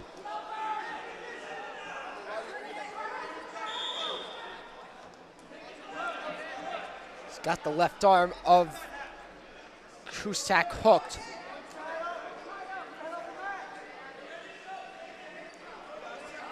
Great wrist control so far by Babritzer. However, with 1:25 remaining in period 3, in final period, it almost seems like he's going to need to potentially maybe get a takedown and maybe a pinfall even at that. He's not going to really getting any time. We're not getting any points, I should say. Cusack trying to sprawl out. No points awarded yet, however, in this period. It's still a 6-2 lead for Seamus Cusack.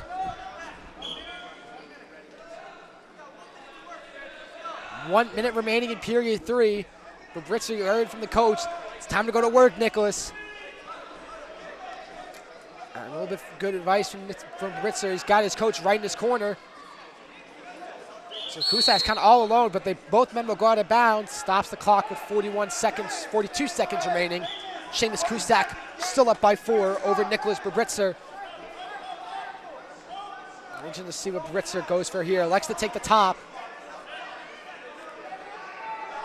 Kind of wonder for Babritzer, you kind of let him up and maybe try and go for the takedown attempt.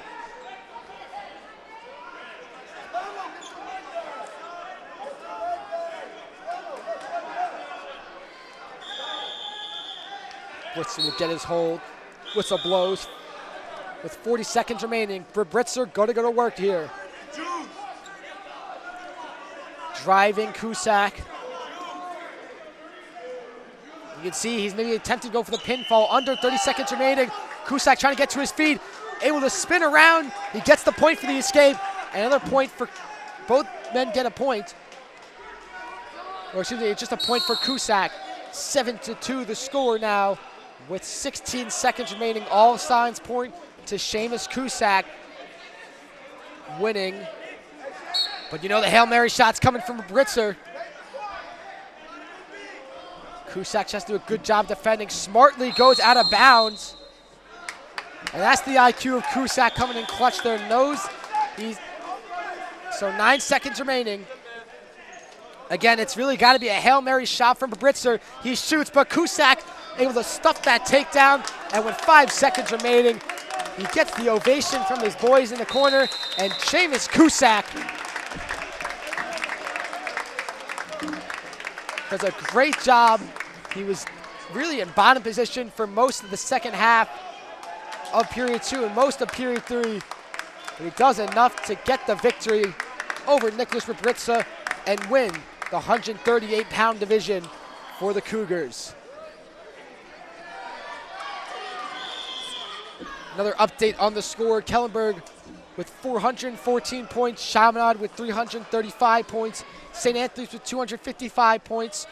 St. John the Baptist with 181 points. And Holy Trinity with 115.5 points. Now we move to the 145-pound division. Brendan Katzenbang from Chaminade taking on Jacob Kennedy of St. Anthony's.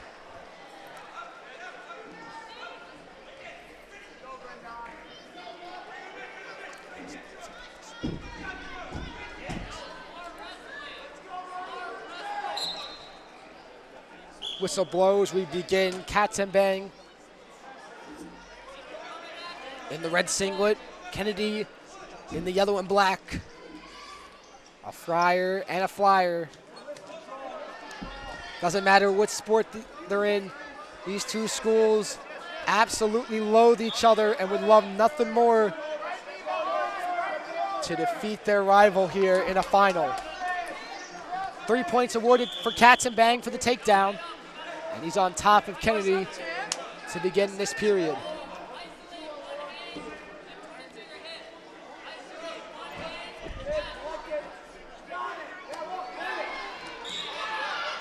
Katzenbang going for, trying to flip the hips, maybe go for a pinfall attempt. Going for the wild shot. Looking for it again. Able to flip his hips. Kennedy doing a good job with his foot. A little foot fighting between Katzenbang and Kennedy. Kennedy's got great control of the wrist on Kennedy. Which is Katzenbang, I should say, has great control of the wrist over Kennedy. Kennedy trying to get to his feet. Katzenbang doing a good job so far. Has that arm in a cradle. And you see, he's got that wrist control as well as a cradle, so completely making Kennedy immobile on his left side. Kennedy able to break away though, but still it was good enough to earn Katzenbang 7 points. As Katzenbang's headset breaks, so he's headsetless, I should say, for the rest of this period. 20 seconds remain. Katzenbang got one arm in a cradle. One shoulder blade is down. Katzenbang up 7-0. It's going to be 4 points for a near fall. 10 seconds remain. Katzenbang up 11-0 over Kennedy. Both men will flip and sprawl, and that will do it for period one, with complete domination from Brendan Katzenbang, up 11-2 over Jacob Kennedy.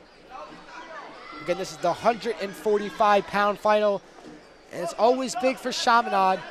Right now, it's important for especially the Firebirds and the Flyers to get into these finals, or at least if you're in a consolation, to get these victories. And that's what they're doing so far. Bit of confusion with Katzenbang. He was thinking about possession, and you could just hear his coaches, what are you doing? Deny, deny, deny. You hear the orders from the Chaminade side. Take him down, they say. Beginning of period two is underway. A 9-point lead for Katzenbang. Kennedy now going for a shot, but a great job by Katzenbang initially to hold on, but Kennedy now looking to drive.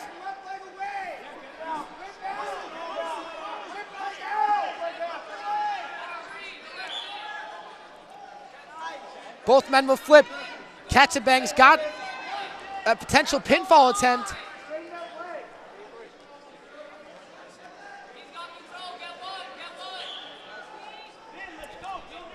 Now both men will kind of just stay where they are. 11-2 the score. Kennedy trying to grab onto a leg of anything, really. A lot of sprawling between these two. Now, interesting, Kennedy's got the ankle of Katzenbang, but Katzenbang's got control of Kennedy's hand. As will be a technical reset between the two. 11-2 the score. 57 seconds remain in period two. 9-point lead for Brendan Katzenbang over Jacob Kennedy. Katzenbang, a junior with a 34-7 record on the year. Jacob Kennedy, a senior, with a similar 37-8 record.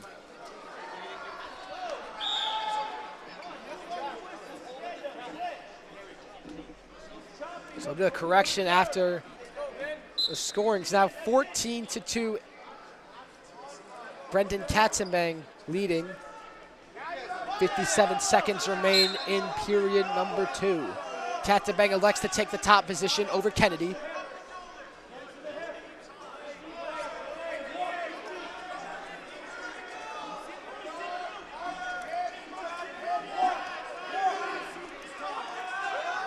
Now a great job. He's got a cradle of that arm. Maybe going for a potential pinfall attempt. As it's 4 points for the near fall, and it'll do it. A mercy rule. 18-2, a 16-point win for Brendan Katzenbang, showing his dominance over Jacob Kennedy and winning the 145-pound division.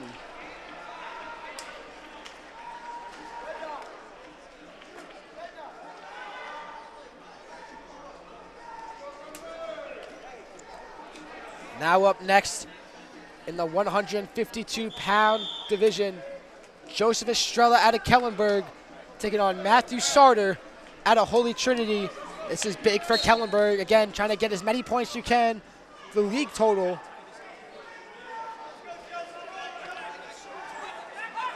But Slater right away, he's got one arm in a cradle, is maybe looking for an intentional pin. Good job so far by Estrella, however, on the defense. Estrella 25-12 as a senior. Sarter 29-6 as a senior. So both these men potentially wrestling one of their few last matches of their careers in high school.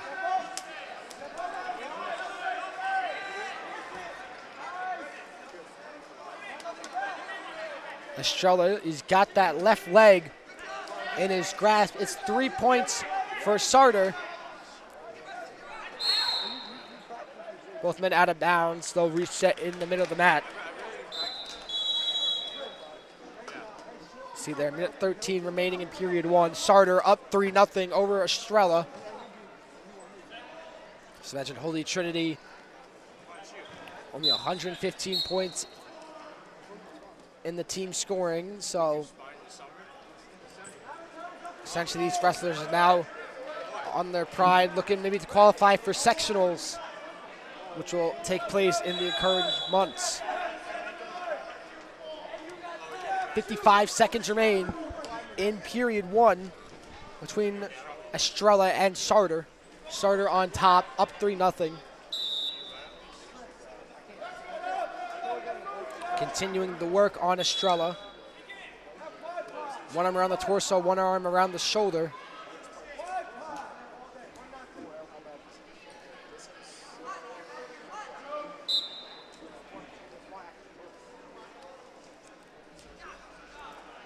And it's still kind of really a figured out process from Sarter right now. He's kind of attacking from different angles, trying to figure out what he can find. Nothing yet, however, from the senior from Holy Trinity. Estrella, however, trying to get to his feet. He's got both knees up. Now he's up to his feet. Trying to go out of bounds, but a great job by Sarter keeping in. Now he's got one leg. But Estrella will head out of bounds as period 1 ends with Matthew Sarter up 3-0. But big for Estrella as he wins the flip. And we'll see what position he elects to take. He's going to elect to take bottom.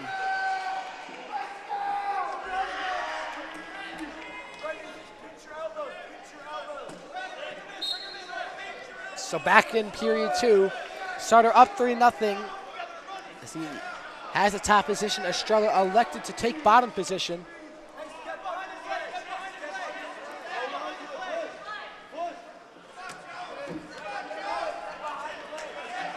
Joe Estrella heard from the crowd there. I think it was his father really who was yelling, "You got to work here." And he's able to get the 2 points for the reversal, but right away is an escape by Sarter. So 4-2 the score in favor of Matt Sarter. But both men now in neutral, and this is good for Estrella as both men head near our booth. Over by our producer Jamie over there, almost got taken out by the 252-pounders. But they'll reset middle. Estrella right away trying to pick the ankle of Sartor.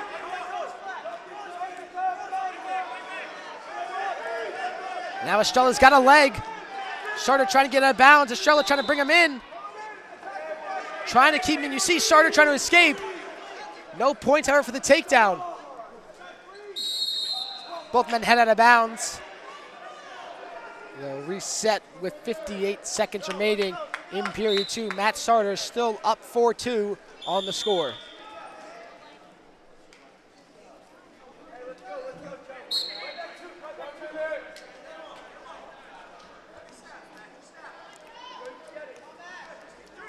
They start in neutral. They both head out of bounds. 49 seconds remain in period number 2. Both men in neutral. Estrella, not the greatest takedown attempt. He's in himself a dangerous position. Does a good job able to escape the pinfall attempt, however. Now Estrella's got a hold of the leg of Sartor. Trying to keep him in bounds. Sartor trying to escape, and that's 3 points for Estrella for the takedown. So he is up now 5-4 as both men had a bounds. A big takedown. He was looking for that takedown for basically the entire second period. He was able to do so late. As now Estrella is up by 1 with 18 seconds remaining. Estrella elects to take top. Whistle blows, 15 seconds remaining in period 2. Sartor once again trying to run, gets the point for the escape, so we are all tied up at 5. Under 10 seconds remain. Neutral position for both men. And they'll end period 2 at a stalemate as we head into the third period, all tied up between Kellenberg's Joseph Estrella and Holy Trinity's Matthew Sartor.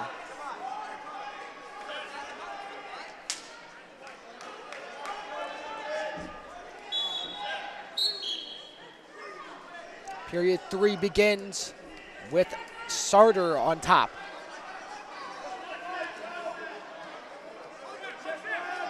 Estrella trying to escape, however. He's got a hold of that leg. They're going to drive Estrella, but a great job by Sartor. Keep him flat.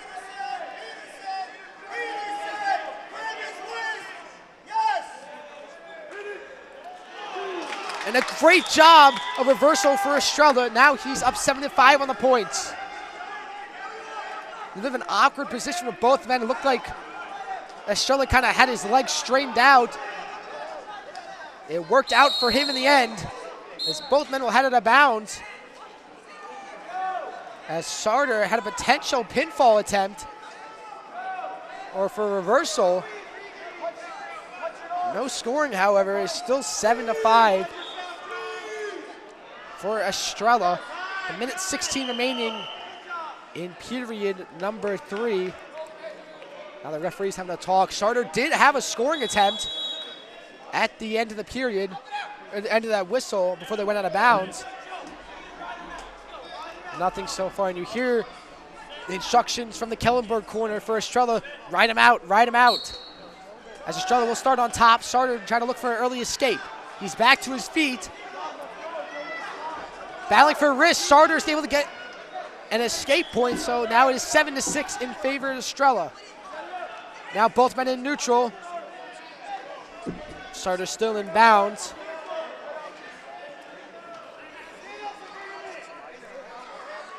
.50 seconds remaining. Estrella needs a point in order to tie things up with Joseph Estrella.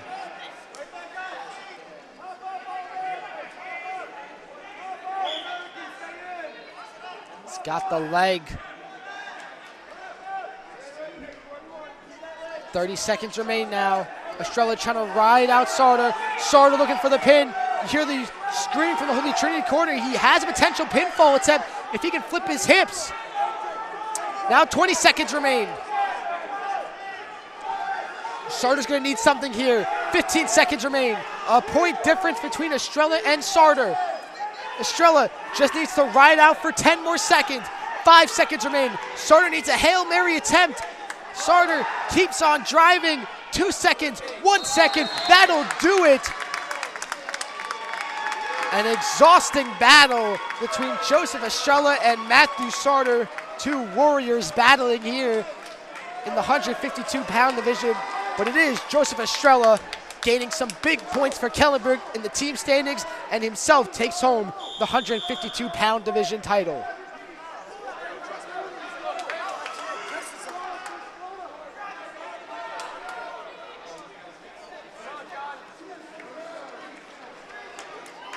See all smiles from Joseph Estrella. Now we move over to the 160-pound division. Kellenberg versus Chaminade. Jack Barkley from Kellenberg taking on Chris Ferranti from Chaminade.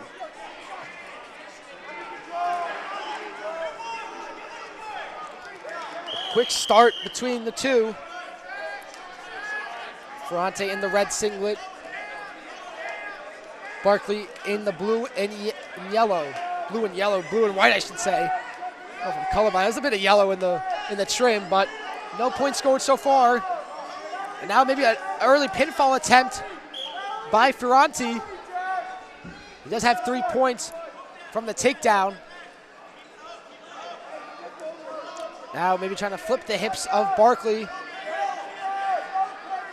He's looking for a cradle. Barkley will flatten out. 1 minute remains in period one. Ferranti with the 3-0 lead over Barkley.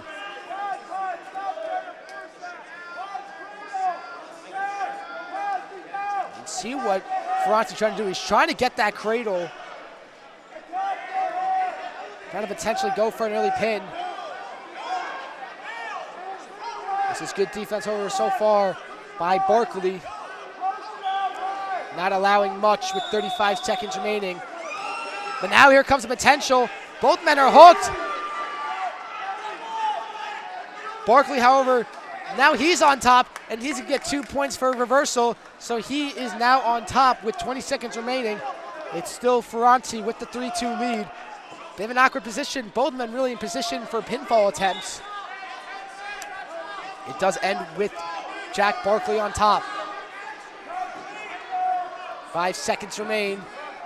Ferranti trying to get back to his feet. He gets dragged down, and that will do it for period one. With Chris Ferranti up 3-2 on points.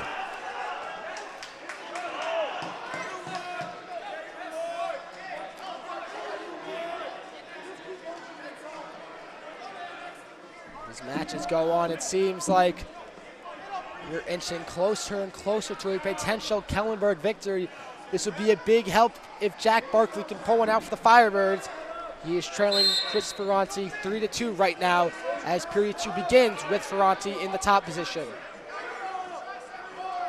It's a little bit of discomfort there for Barkley. You see his facial reaction, did not like that. Ferranti got a hold right around the legs area. The torso now. Gonna flatten out Barkley.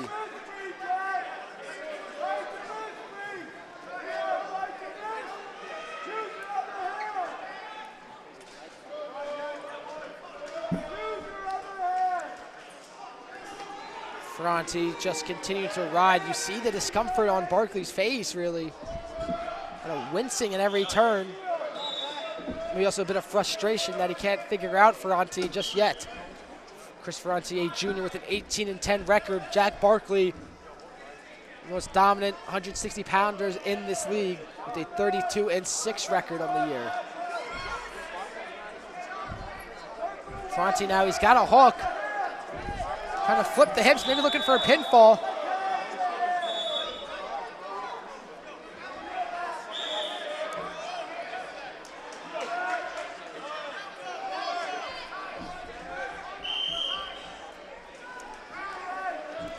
Now 30 seconds remain.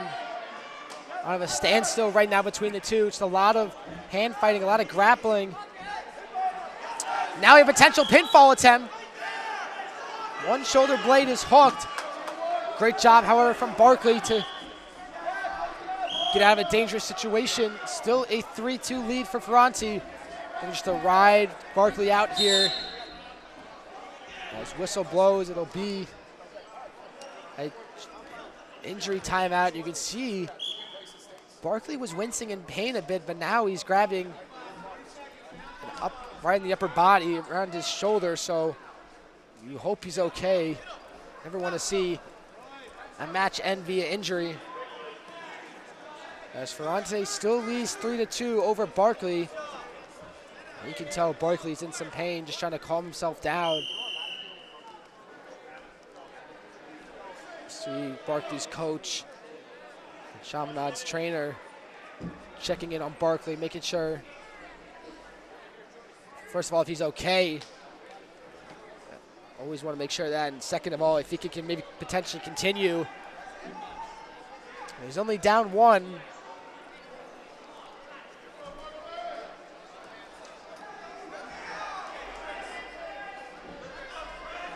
take a look at the standings so far. Kellenberg continuing to increase their lead. 430 points for the Firebirds. Chaminade 79.5 points behind. In my quick math right there, they have 350.5 points. Dad, if I'm wrong, I'm sorry. Wasn't raised as a math guy. Barkley, however, seems to be okay. You tell me he's still in a bit of discomfort. He's going to continue. There are a few athletes in high school sports. There are a few sports, I should say, that can continue through that pain. One of them are wrestlers, and Barkley definitely fighting through some of the pain right now as period 2 ends with Chris Ferranti up 3-2 still. And now you got to watch out for this third period about Barkley's upper body situation.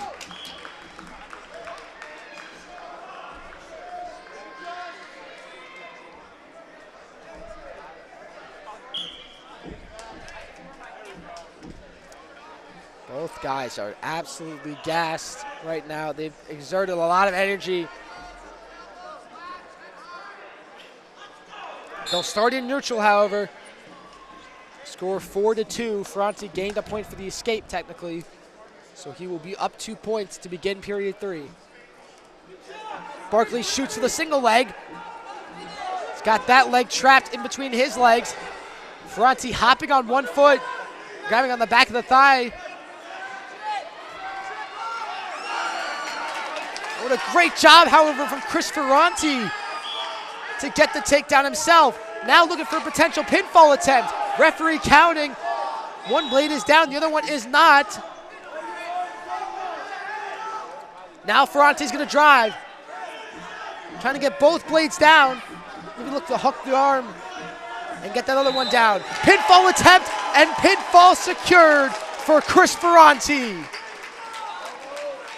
A great job getting that takedown, and an even better job securing the pinfall victory. And he gains critical points for Chaminade, and he himself takes home the 160-pound crown.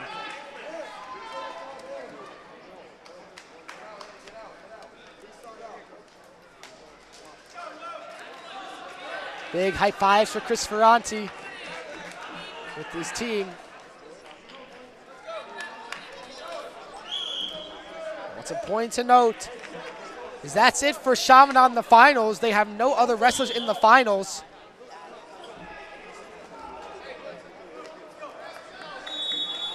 As we now move on to the 170-pound division, it's a battle of Firebirds.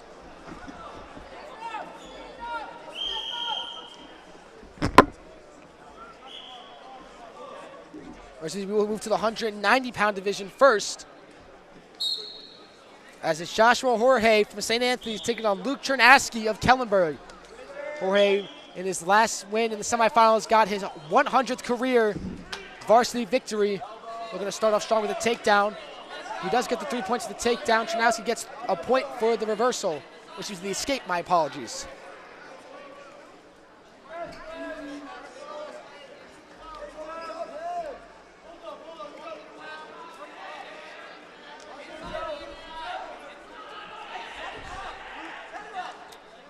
Both men in neutral now at the center of the mat.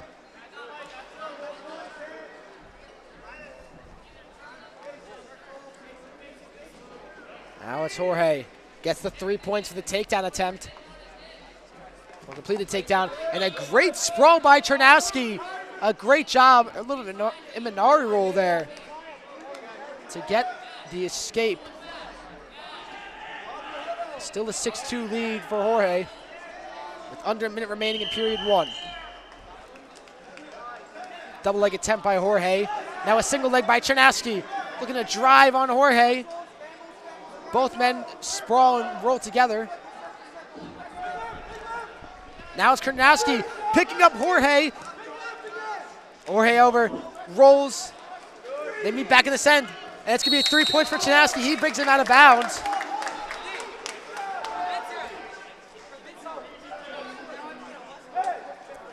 There's the correct score, 6-5. Joshua Jorge still up by 1 over Chernowski. Jorge will head to the bottom. Chernowski will start on the hot position. 31 seconds remain in period 1.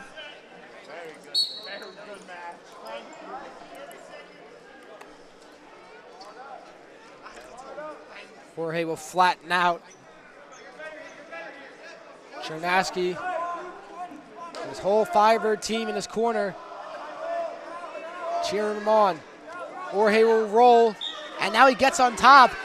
A reversal for Jorge, looking for the pinfall attempt, looking to get the crown at 190 pounds. He's able to do so.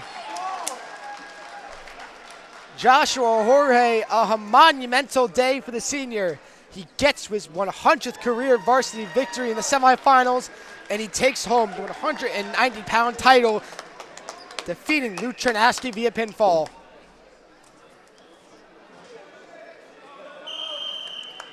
Jorge continuing his dominance, moves to 34-3 on the year, and you will see him in sectional qualifiers soon. Now we move to the 215-pound final. It'll be Guillermo Rodriguez out of St. John the Baptist taking on Colin Chiarelli from St. Anthony's.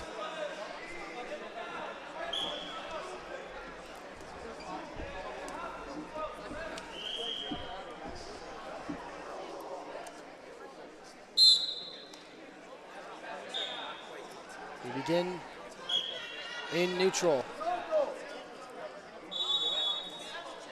A quick update for you folks. We do not know what happened to the 170-pound final between Jonathan Hoffman or Chris Parisi. We're kind of out of the know. They seems to be skipped maybe. We don't know if there's an injury or a forfeit, but nonetheless, we will look to potentially update you if we can. But right now, we are on the 215-pound final between Rodriguez and Chiarelli. And kind of just hand fighting in neutral. You see a kind of an underhand stance from Rodriguez.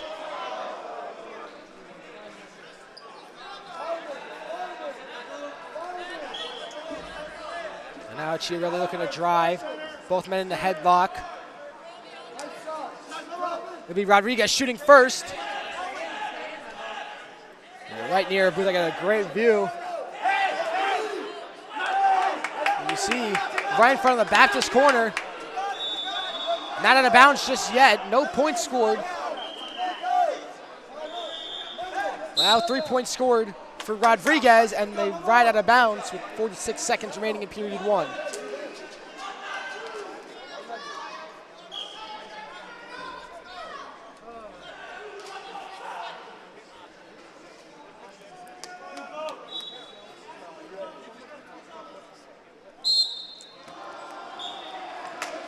Rodriguez starts on top, brings Chiarelli right down. And now looking for a pinfall attempt. He's got that wrist control of Chiarelli. Chiarelli gets onto his stomach. But it's going to be 4 points for a near fall. So now a 7-0 lead for Rodriguez.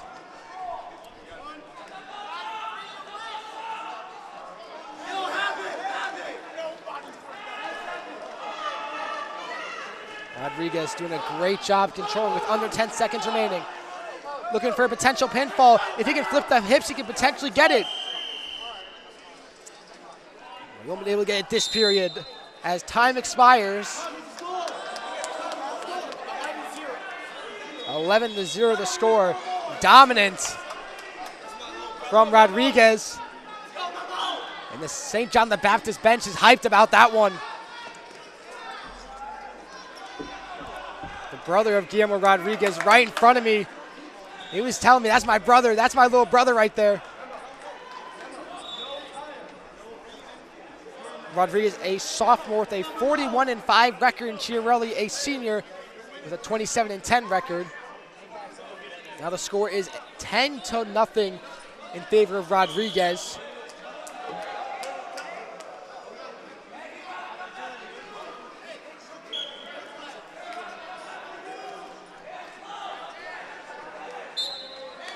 Both 1 1 neutral. You see the underhand stance from Rodriguez. A little bit of a slap from Chiarelli. Another slap.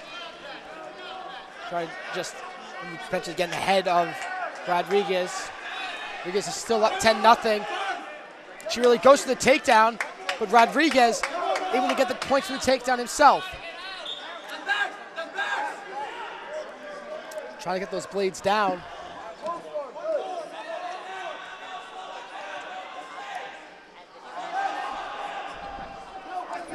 Looking for a pinfall attempt now is Rodriguez. Good job from Chiarelli to escape.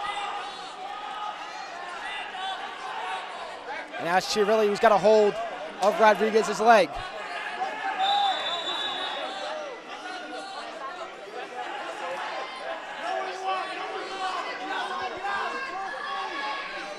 Halfway through period 2.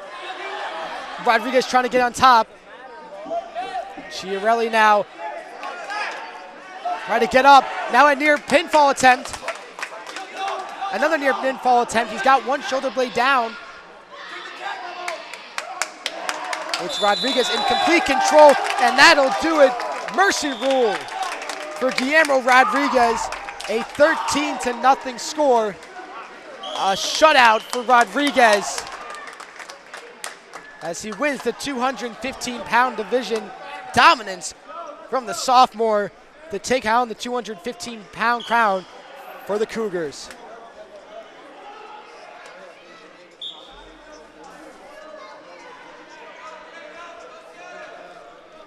Right in front of us is the St. John the Baptist. And a lot of emotion for Rodriguez. You see in front, that's Guillermo Rodriguez's older brother. A lot of emotion. A great job by Guillermo Rodriguez. Wins the 215-pound crown. An emotional win for the Cougars. Our final of the day. It's the big boys, the heavyweights. Isaiah Gittins from Kellenberg taking on Jacob Rodriguez from St. John the Baptist. If Gittins can win this one, it is all but a lock that Kellenberg will take home the league championship in team events.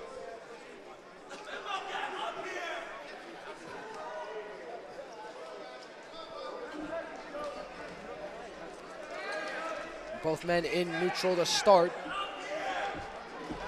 Getting into the semifinal match, a bit slow to start. Kind of just feeling out process, a big feeling out process, but was able to shoot a quick takedown and get a quick pinfall.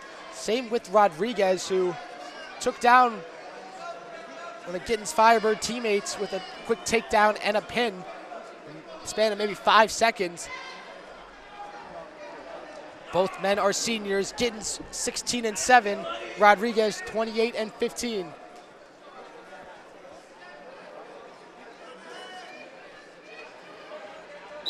Both men reset in neutral. 50 seconds remaining. No score between the two yet.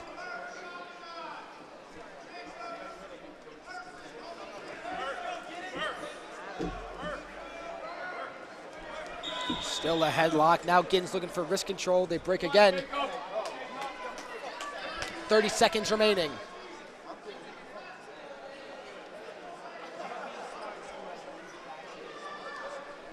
In period 1, now 20 seconds remaining. Not a lot of action. Still a big feeling out process Both these guys have dangerous pin attempts, I should say. The ability to attempt a pin. We'll say that in 3 different terms. Trying to expand the vocabulary a bit here. 3 seconds remaining in period 1. It'll be a standstill between the two seniors. As a 0-0 flip goes in favor of Rodriguez. Let's see if he wants to maybe take a top or bottom position. So Rodriguez will head to the bottom. Gins will head to the top position. It was Rodriguez who elected to go to the bottom, so we will see a bit of groundwork from both these men. Now you could say these boys, but I'll tell you right now, these are not boys. These are big men battling here in the final matchup of the day. A great job by Rodriguez to escape. He'll get a point, and he leads by 1.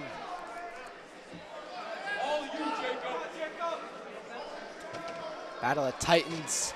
These two, you just see the mash. These are 2 linemen just going at it. You know, you love the energetic, the quick, fast movement of the lighter divisions, but you can't really beat heavyweight battles, and this is one of those. Rodriguez still up 1-0. Gins feints the takedown attempt.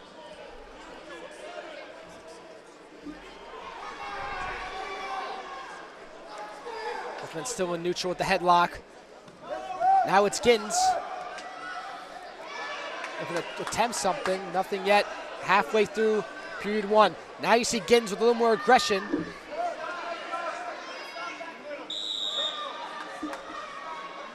Here, right corner, Rodriguez, stop backing up. Gins on the move, on the aggressive now. 45 seconds remaining, period 1.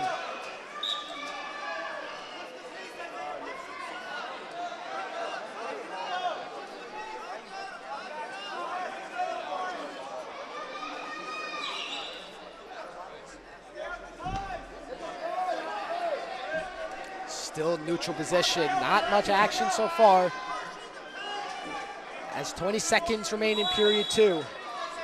Still a 1-0 lead for Jacob Rodriguez.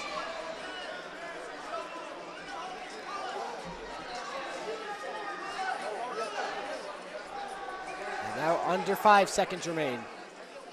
It looks like both men will stay in neutral to end period 2. Rodriguez did win the flip, so he will get to choose what position he wants to start in. Did a good job staying on the bottom. Got able to get a quick escape. He will go to neutral, as really he just needs to ride him out. 2 minutes. In period 3, we begin in neutral, as we have most of this match. But expect Gittins to get aggressive, especially as we enter potentially the back half of this period.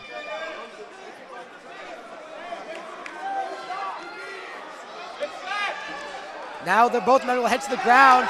Gittins able to get on top. They'll both go out of bounds. No points given, however.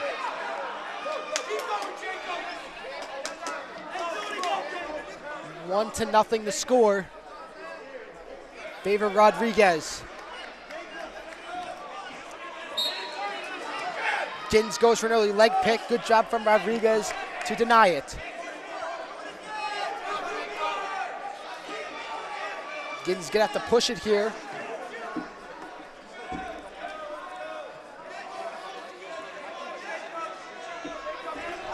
Minute 10 remaining in period 3. Both men still in that headlock position they've been in for most of this match. They reset. Minute remaining now. Gins expects him to shoot sooner rather than later.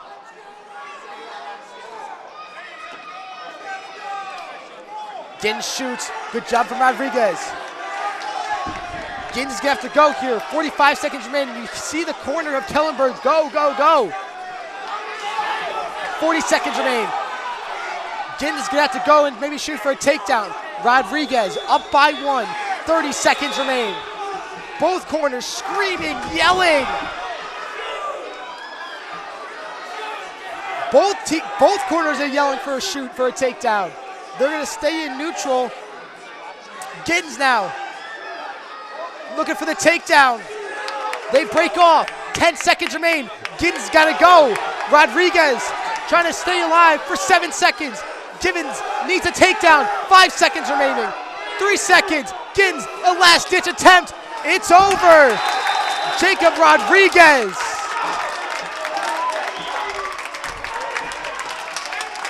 And a battle of two big men. Jacob Rodriguez with the lowest scoring win of the day. A 1-0 victory over Isaiah Giddens. He takes home the heavyweight crown for St. John the Baptist.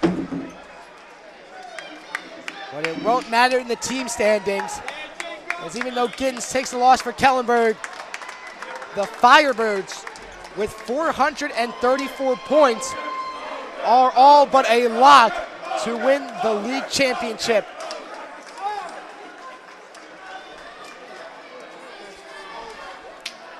See just to the left of us how happy the Cougars are,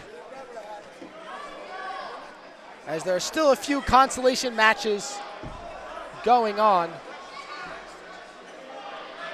We'll actually go to the final consolation match in Mat 3, 5th place, between St. Anthony's Brody Hoffman and Holy Trinity's Elijah Sando.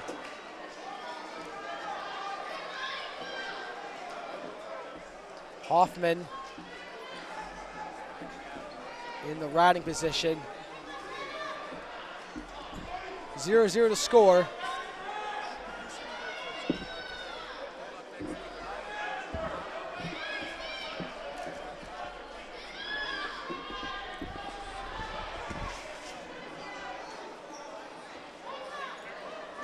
Continue that riding time is Hoffman, as period 2 ends with a 0-0 score. As we will have a trophy celebration after this for the winners, Kellenberg. A little shout out to the booth here. It's hard riding solo today, my first time ever, but you know. Well, really doing, my voice is shot, but it was a blast here. My second straight year calling wrestling here for the league championships. And this year was even better than the last. Oh, it's a great job by all teams involved. As we still continue this matchup here. Still a 0-0 score between Hoffman and Sando, as championship preparations begin for our individual champions and for our league champions, Kellenberg. I also need Kellenberg, St. John the Baptist, and Holy Trinity's OW ballot coaches. Hoffman got the point for the escape. So it is 1-0 in favor of the freshman. Hoffman struggled a bit this year, a 14-22 record as a freshman, but he was thrown into the woods with the big dogs in the Catholic League. All things considered, he's held his own and looking to hold his own here against Elijah Sando. Sando, a senior out of Holy Trinity, a 16-11 record.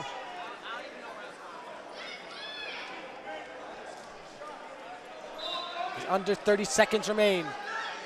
Sando's gonna need a takedown, but Hoffman doing a good job on the defense. Hand fighting, just using his hands really to put pressure on the head and neck of Sando. As one last ditch attempt by Sando, denied by Hoffman. Sando now gonna go for one last ditch. Hoffman still just pushing away. 3 seconds, 2 seconds, and that'll do it. Brody Hoffman in the 5th place consolation match defeats Elijah Sando. And a great win for Brody Hoffman. I still hope to continue his momentum into next season. We'll go to a quick commercial break after this. We have the championship ceremony for now. I will be off the call. So for Connor Kuntz, thank you to T&D Sports Video Production for hosting this. Thank you to Chaminade High School for hosting the event center. And thank you so much for watching. But stay tuned for the championship ceremony. Experience. Trusted. Proven. Excellence.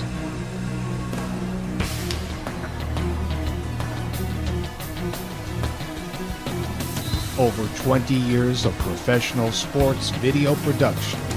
The industry standard. T&D Sports Video Production.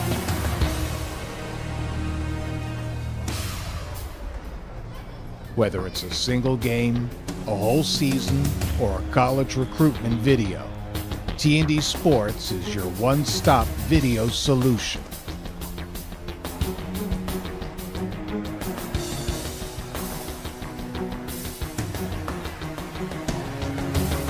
T&D Sports Video Productions. All sports, all levels, all the time.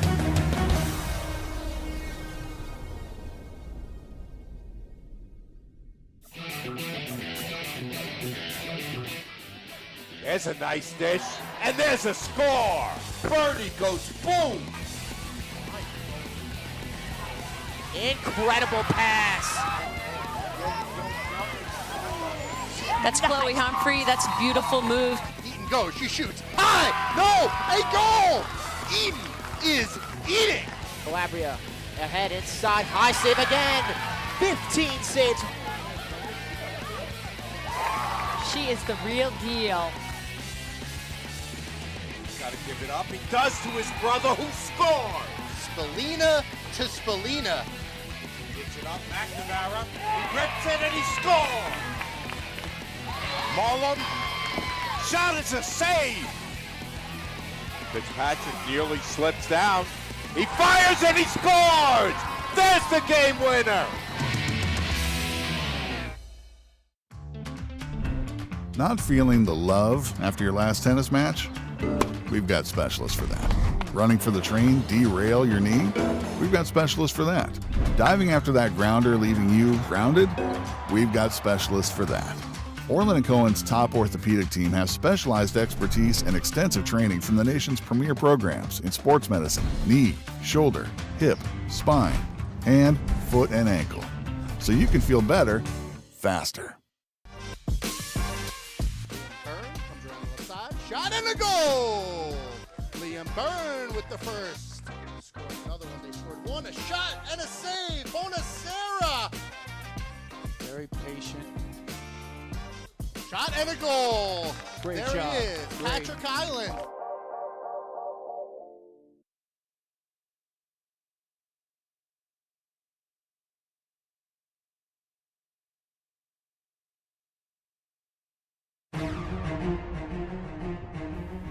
Experience. Trusted. Proven. Excellence.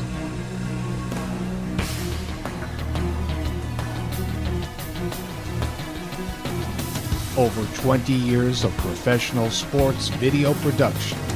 The industry standard. T&D Sports Video Production.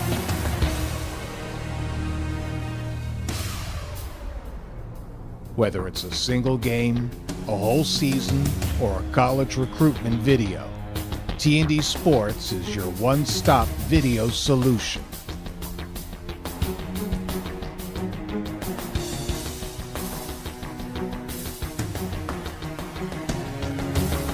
T&D Sports Video Productions. All sports, all levels, all the time.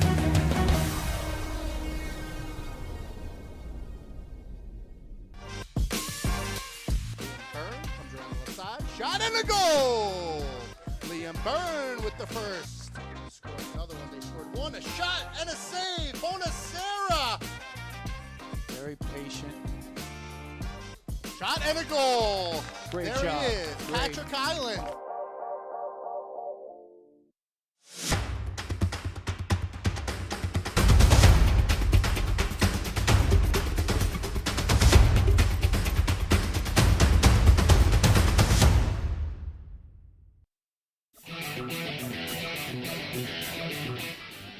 There's a nice dish, and there's a score. Birdie goes boom. Incredible pass. That's Chloe Humphrey. That's a beautiful move. Eaton goes, she shoots. High! No! A goal! Eaton is eating! Calabria ahead inside. High save again. 15 saves. She is the real deal. Gotta give it up. He does to his brother who scored. Spallina to Spallina. Gets it up, McNamara. He rips it and he scores. Mullen. Shot is a save. Fitzpatrick nearly slips down. He fires and he scores. There's the game winner.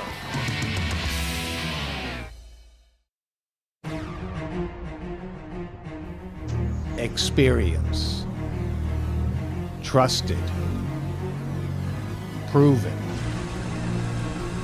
Excellence.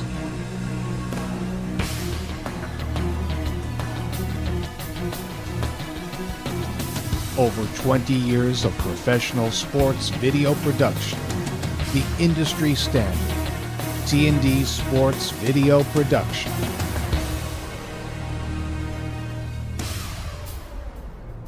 Whether it's a single game, a whole season, or a college recruitment video, T&D Sports is your one-stop video solution.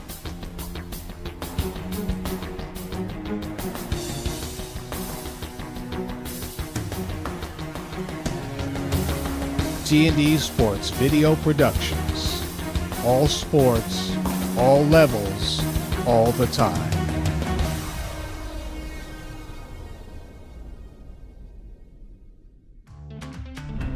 Not feeling the love after your last tennis match? We've got specialists for that. Running for the train, derail your knee? We've got specialists for that. Diving after that grounder leaving you grounded? We've got specialists for that. Orland & Cohen's top orthopedic team has specialized expertise and extensive training from the nation's premier programs in sports medicine, knee, shoulder, hip, spine, hand, foot, and ankle. So you can feel better, faster. Byrne comes around the left side. Shot and a goal! Liam Byrne with the first. Scored another one. They scored one. A shot and a save. Bonacera. Very patient. Shot and a goal. Great there job. he is. Great. Patrick Island.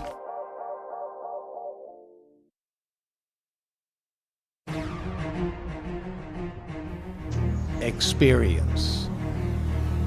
Trusted. Proven.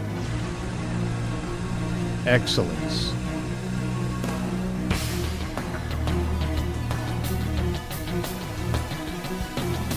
Over 20 years of professional sports video production. The industry standard. T&D Sports Video Production.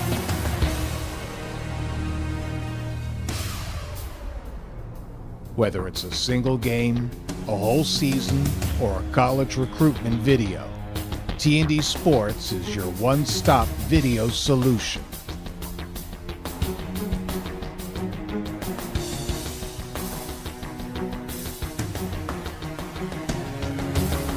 T&D Sports Video Productions.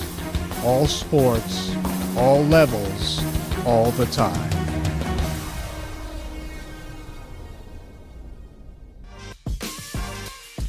Byrne comes around the left side. Shot and a goal! Liam Byrne with the first. Scored another one. They scored one. A shot and a save. Bonacera. Very patient. Shot and a goal. Great there job. he is. Great. Patrick Island.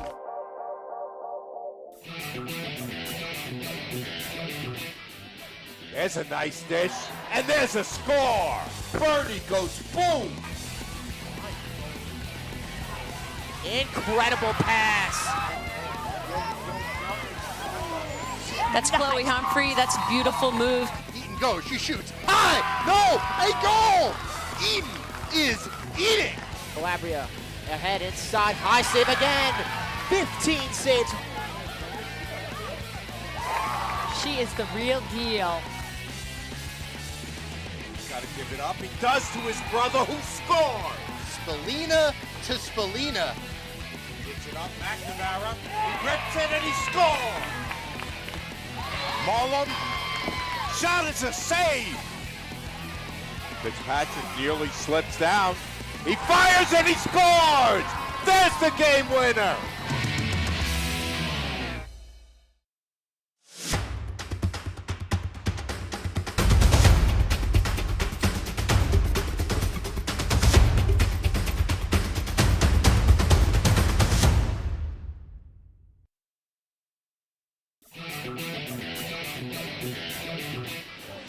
There's a nice dish, and there's a score.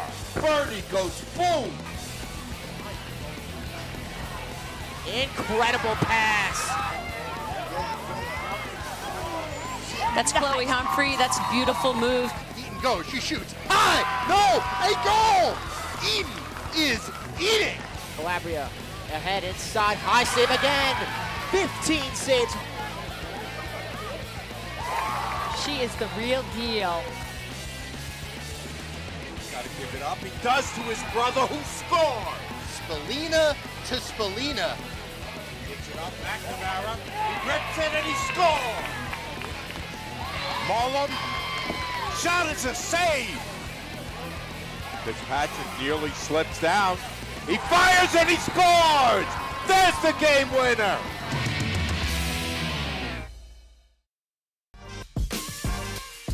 Byrne comes around the left side. Shot and a goal! Liam Byrne with the first.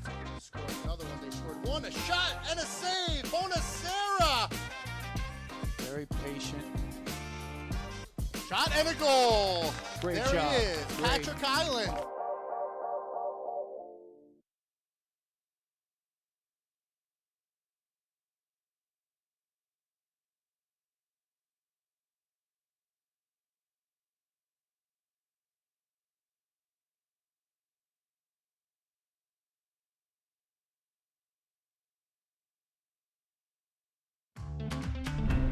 Not feeling the love after your last tennis match? We've got specialists for that. Running for the train, derail your knee? We've got specialists for that. Diving after that grounder, leaving you grounded? We've got specialists for that.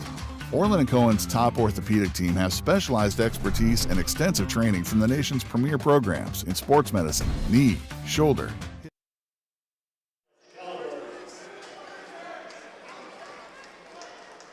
Fifth place, Amy Brown, St. Anthony's.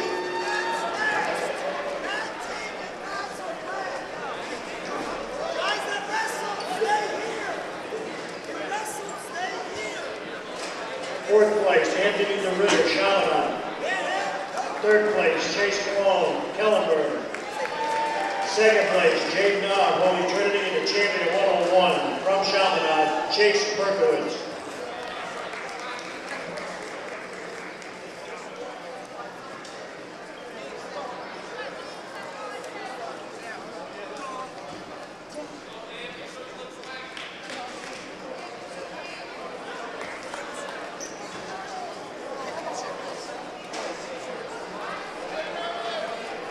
Moving on to 108 pounds, sixth place, Alan Milanos, Holy Trinity. Fifth place, Jake Shedlick, St. Anthony, Jack Shedlick, St. Anthony, excuse me.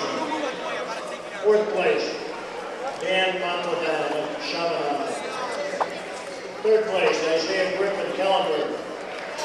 Second place, Lucas Griffin of Chaminade, the champion of 108 from St. John the Baptist, Mason DaCosta.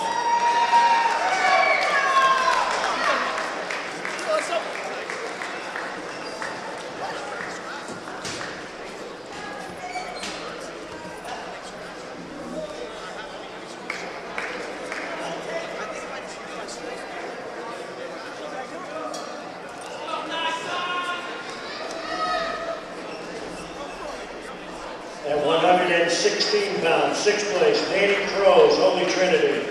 Fifth place, Hunter Miller of Kellenberg. Fourth place, Luke Kaminsky, St. Anthony's. Third place, Evan Dow, St. Anthony's. Second place, Nate O'Sullivan of Chaminade. And the champion of 116 from St. Anthony's, Brett Crawford.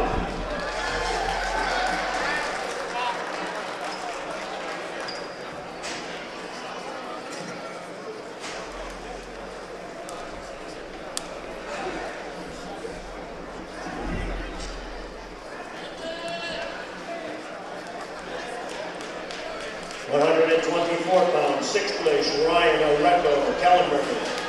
5th place, Mateo Del Duca, St. John the Baptist. 4th place, Nick Marcolisi, Chaminade. 3rd place, Justin Castillo of St. Anthony's. 2nd place, Louis Kennedy of Chaminade, and the champion at 124 from Chaminade, Finnegan O'Brien.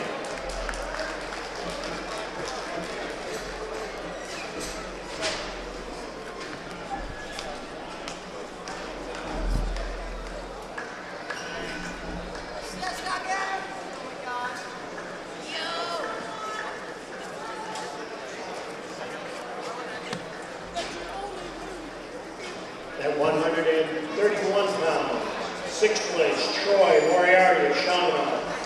5th place, Jack Carroll of Chaminade.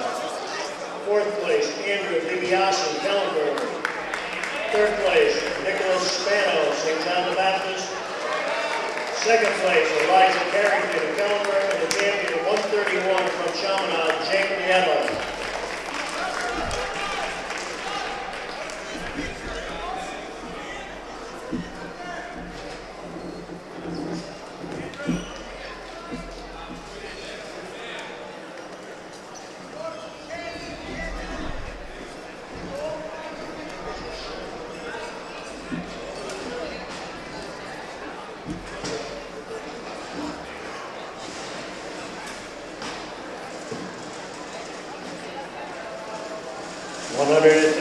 Pounds, 6th place, Gabriel El Primo, St. John the Baptist. 5th place, Kevin Ryan, Chaminade. 4th place, Marco Sigliano, Kellenberg. 3rd place, Lorenzo Zacharis, St. Anthony. 2nd place, Nicholas Privitz of Kellenberg, and the champion at 138 from St. John the Baptist, Seamus Cusack.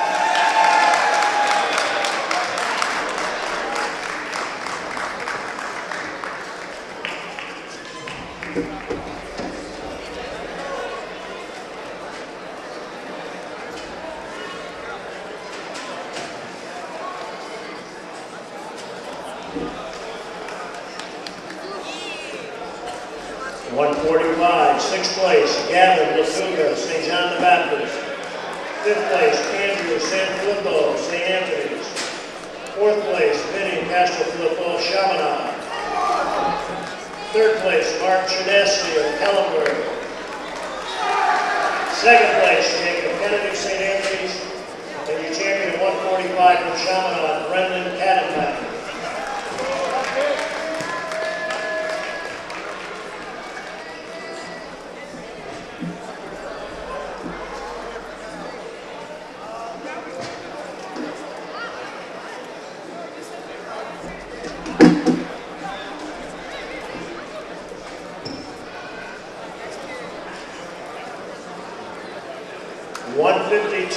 Sixth place, Lucas Escuerdo, Holy Trinity. 5th place, Aiden Ryan, Kellenberg. 4th place, John Hornerman, St. John the Baptist. 3rd place, Brendan Bartlett, Kellenberg. 2nd place, Madison Sarter, Holy Trinity. And your champion at 152 from Kellenberg, Joe Estrella.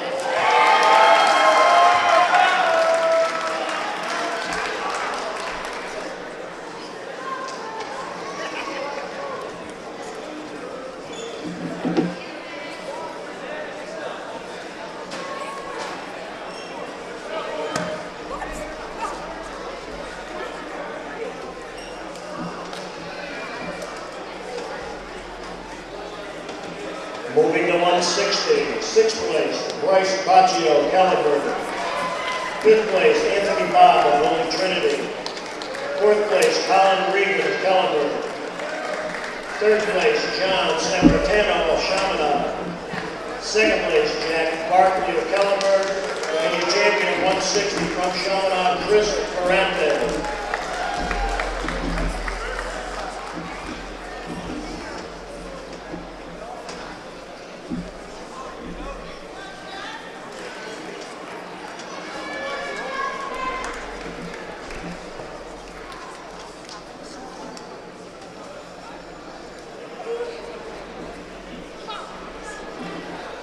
Moving on to 170. Sixth place, Grayson Miller, Holy Trinity. Fifth place, Giovanni Chambers of Holy Trinity. Fourth place, Michael Goodside, Kellenberg. Third place, Pat Ryan, Chaminade. Second place, Chris Parisi of Kellenberg. And your champion of 170 from Kellenberg, Jonathan Hoffman.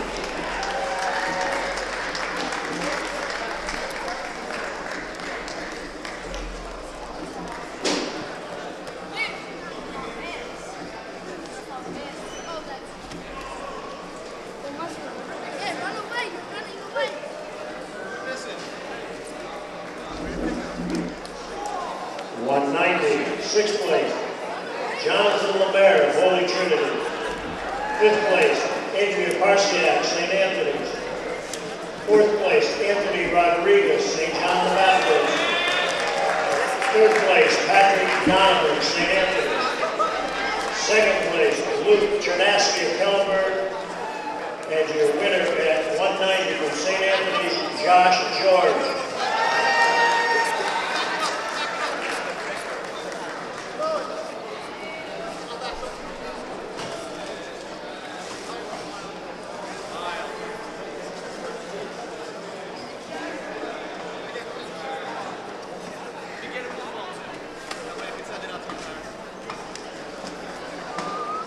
215 pounds, sixth place, Patrick Quinn, St. Anthony's.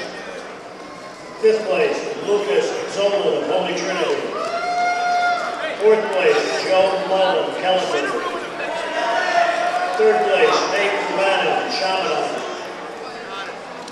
Second place, Colin Chiarelli, St. Anthony's. And your champion of 215 from St. John the Baptist, Guillermo Rodriguez.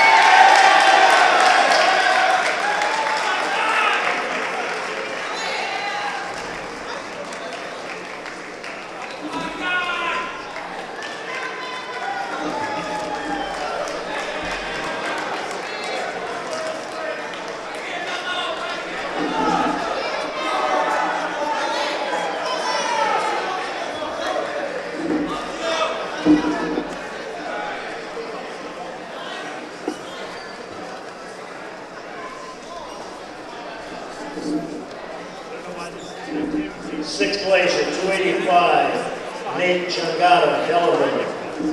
Excuse me. Sixth place is Elijah Sando, Holy Trinity. Fifth place, Brody Hoffman, St. Anthony's.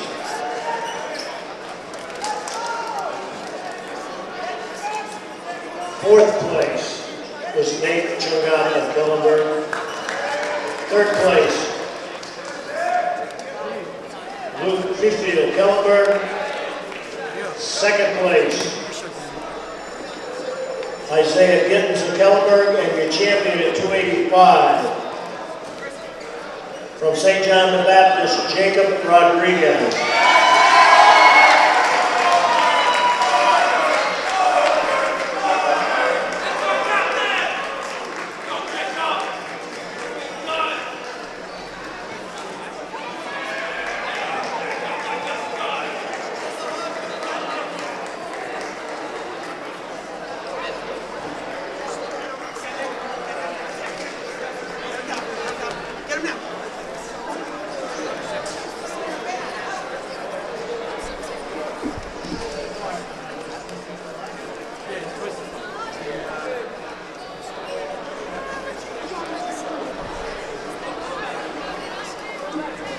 Next individual award is the most falls in the least time on the championship side. This year's winner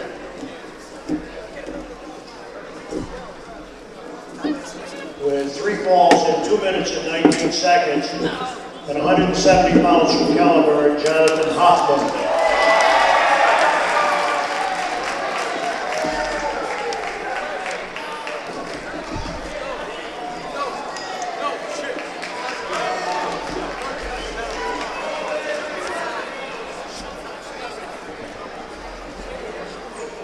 Quickest pin in the tournament, with a 10-second fall and 101 pounds from Kellenberg, Chase Collin.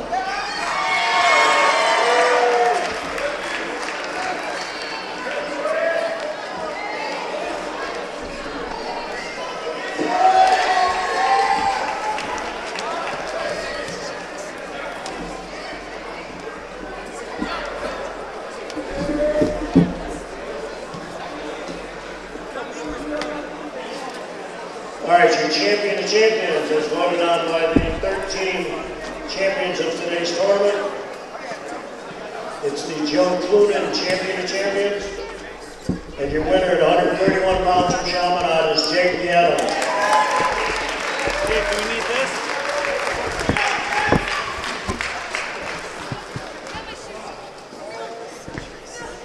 Are we done with this?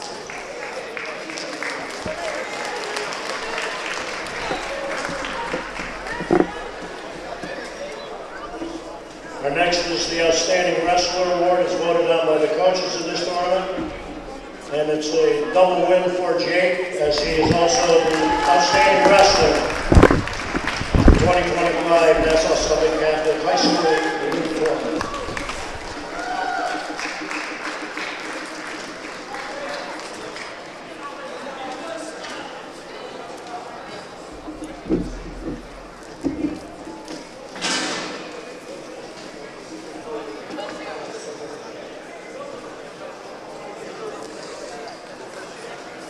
First, we'll give out the dual meet championship, the plaque. This year's winner is the Flyers from Chaminade.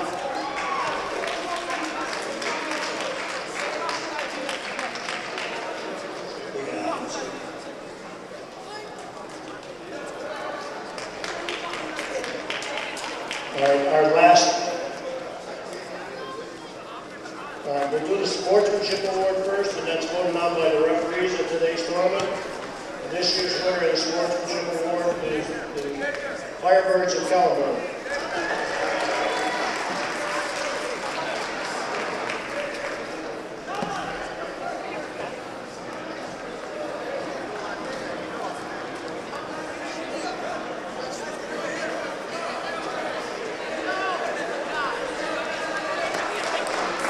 Future Firebirds, Chris. Our final award is for the team champions of today's event. Our winner with 434 points, once again, the Firebirds of Kellenberg.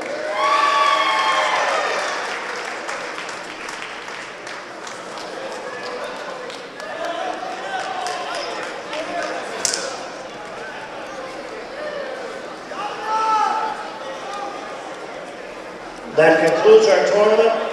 Thank you for being in attendance today. Congratulations to all the wrestlers. Best of luck next week at your Catholic States. Please drive carefully tonight, and we will see you around the mats.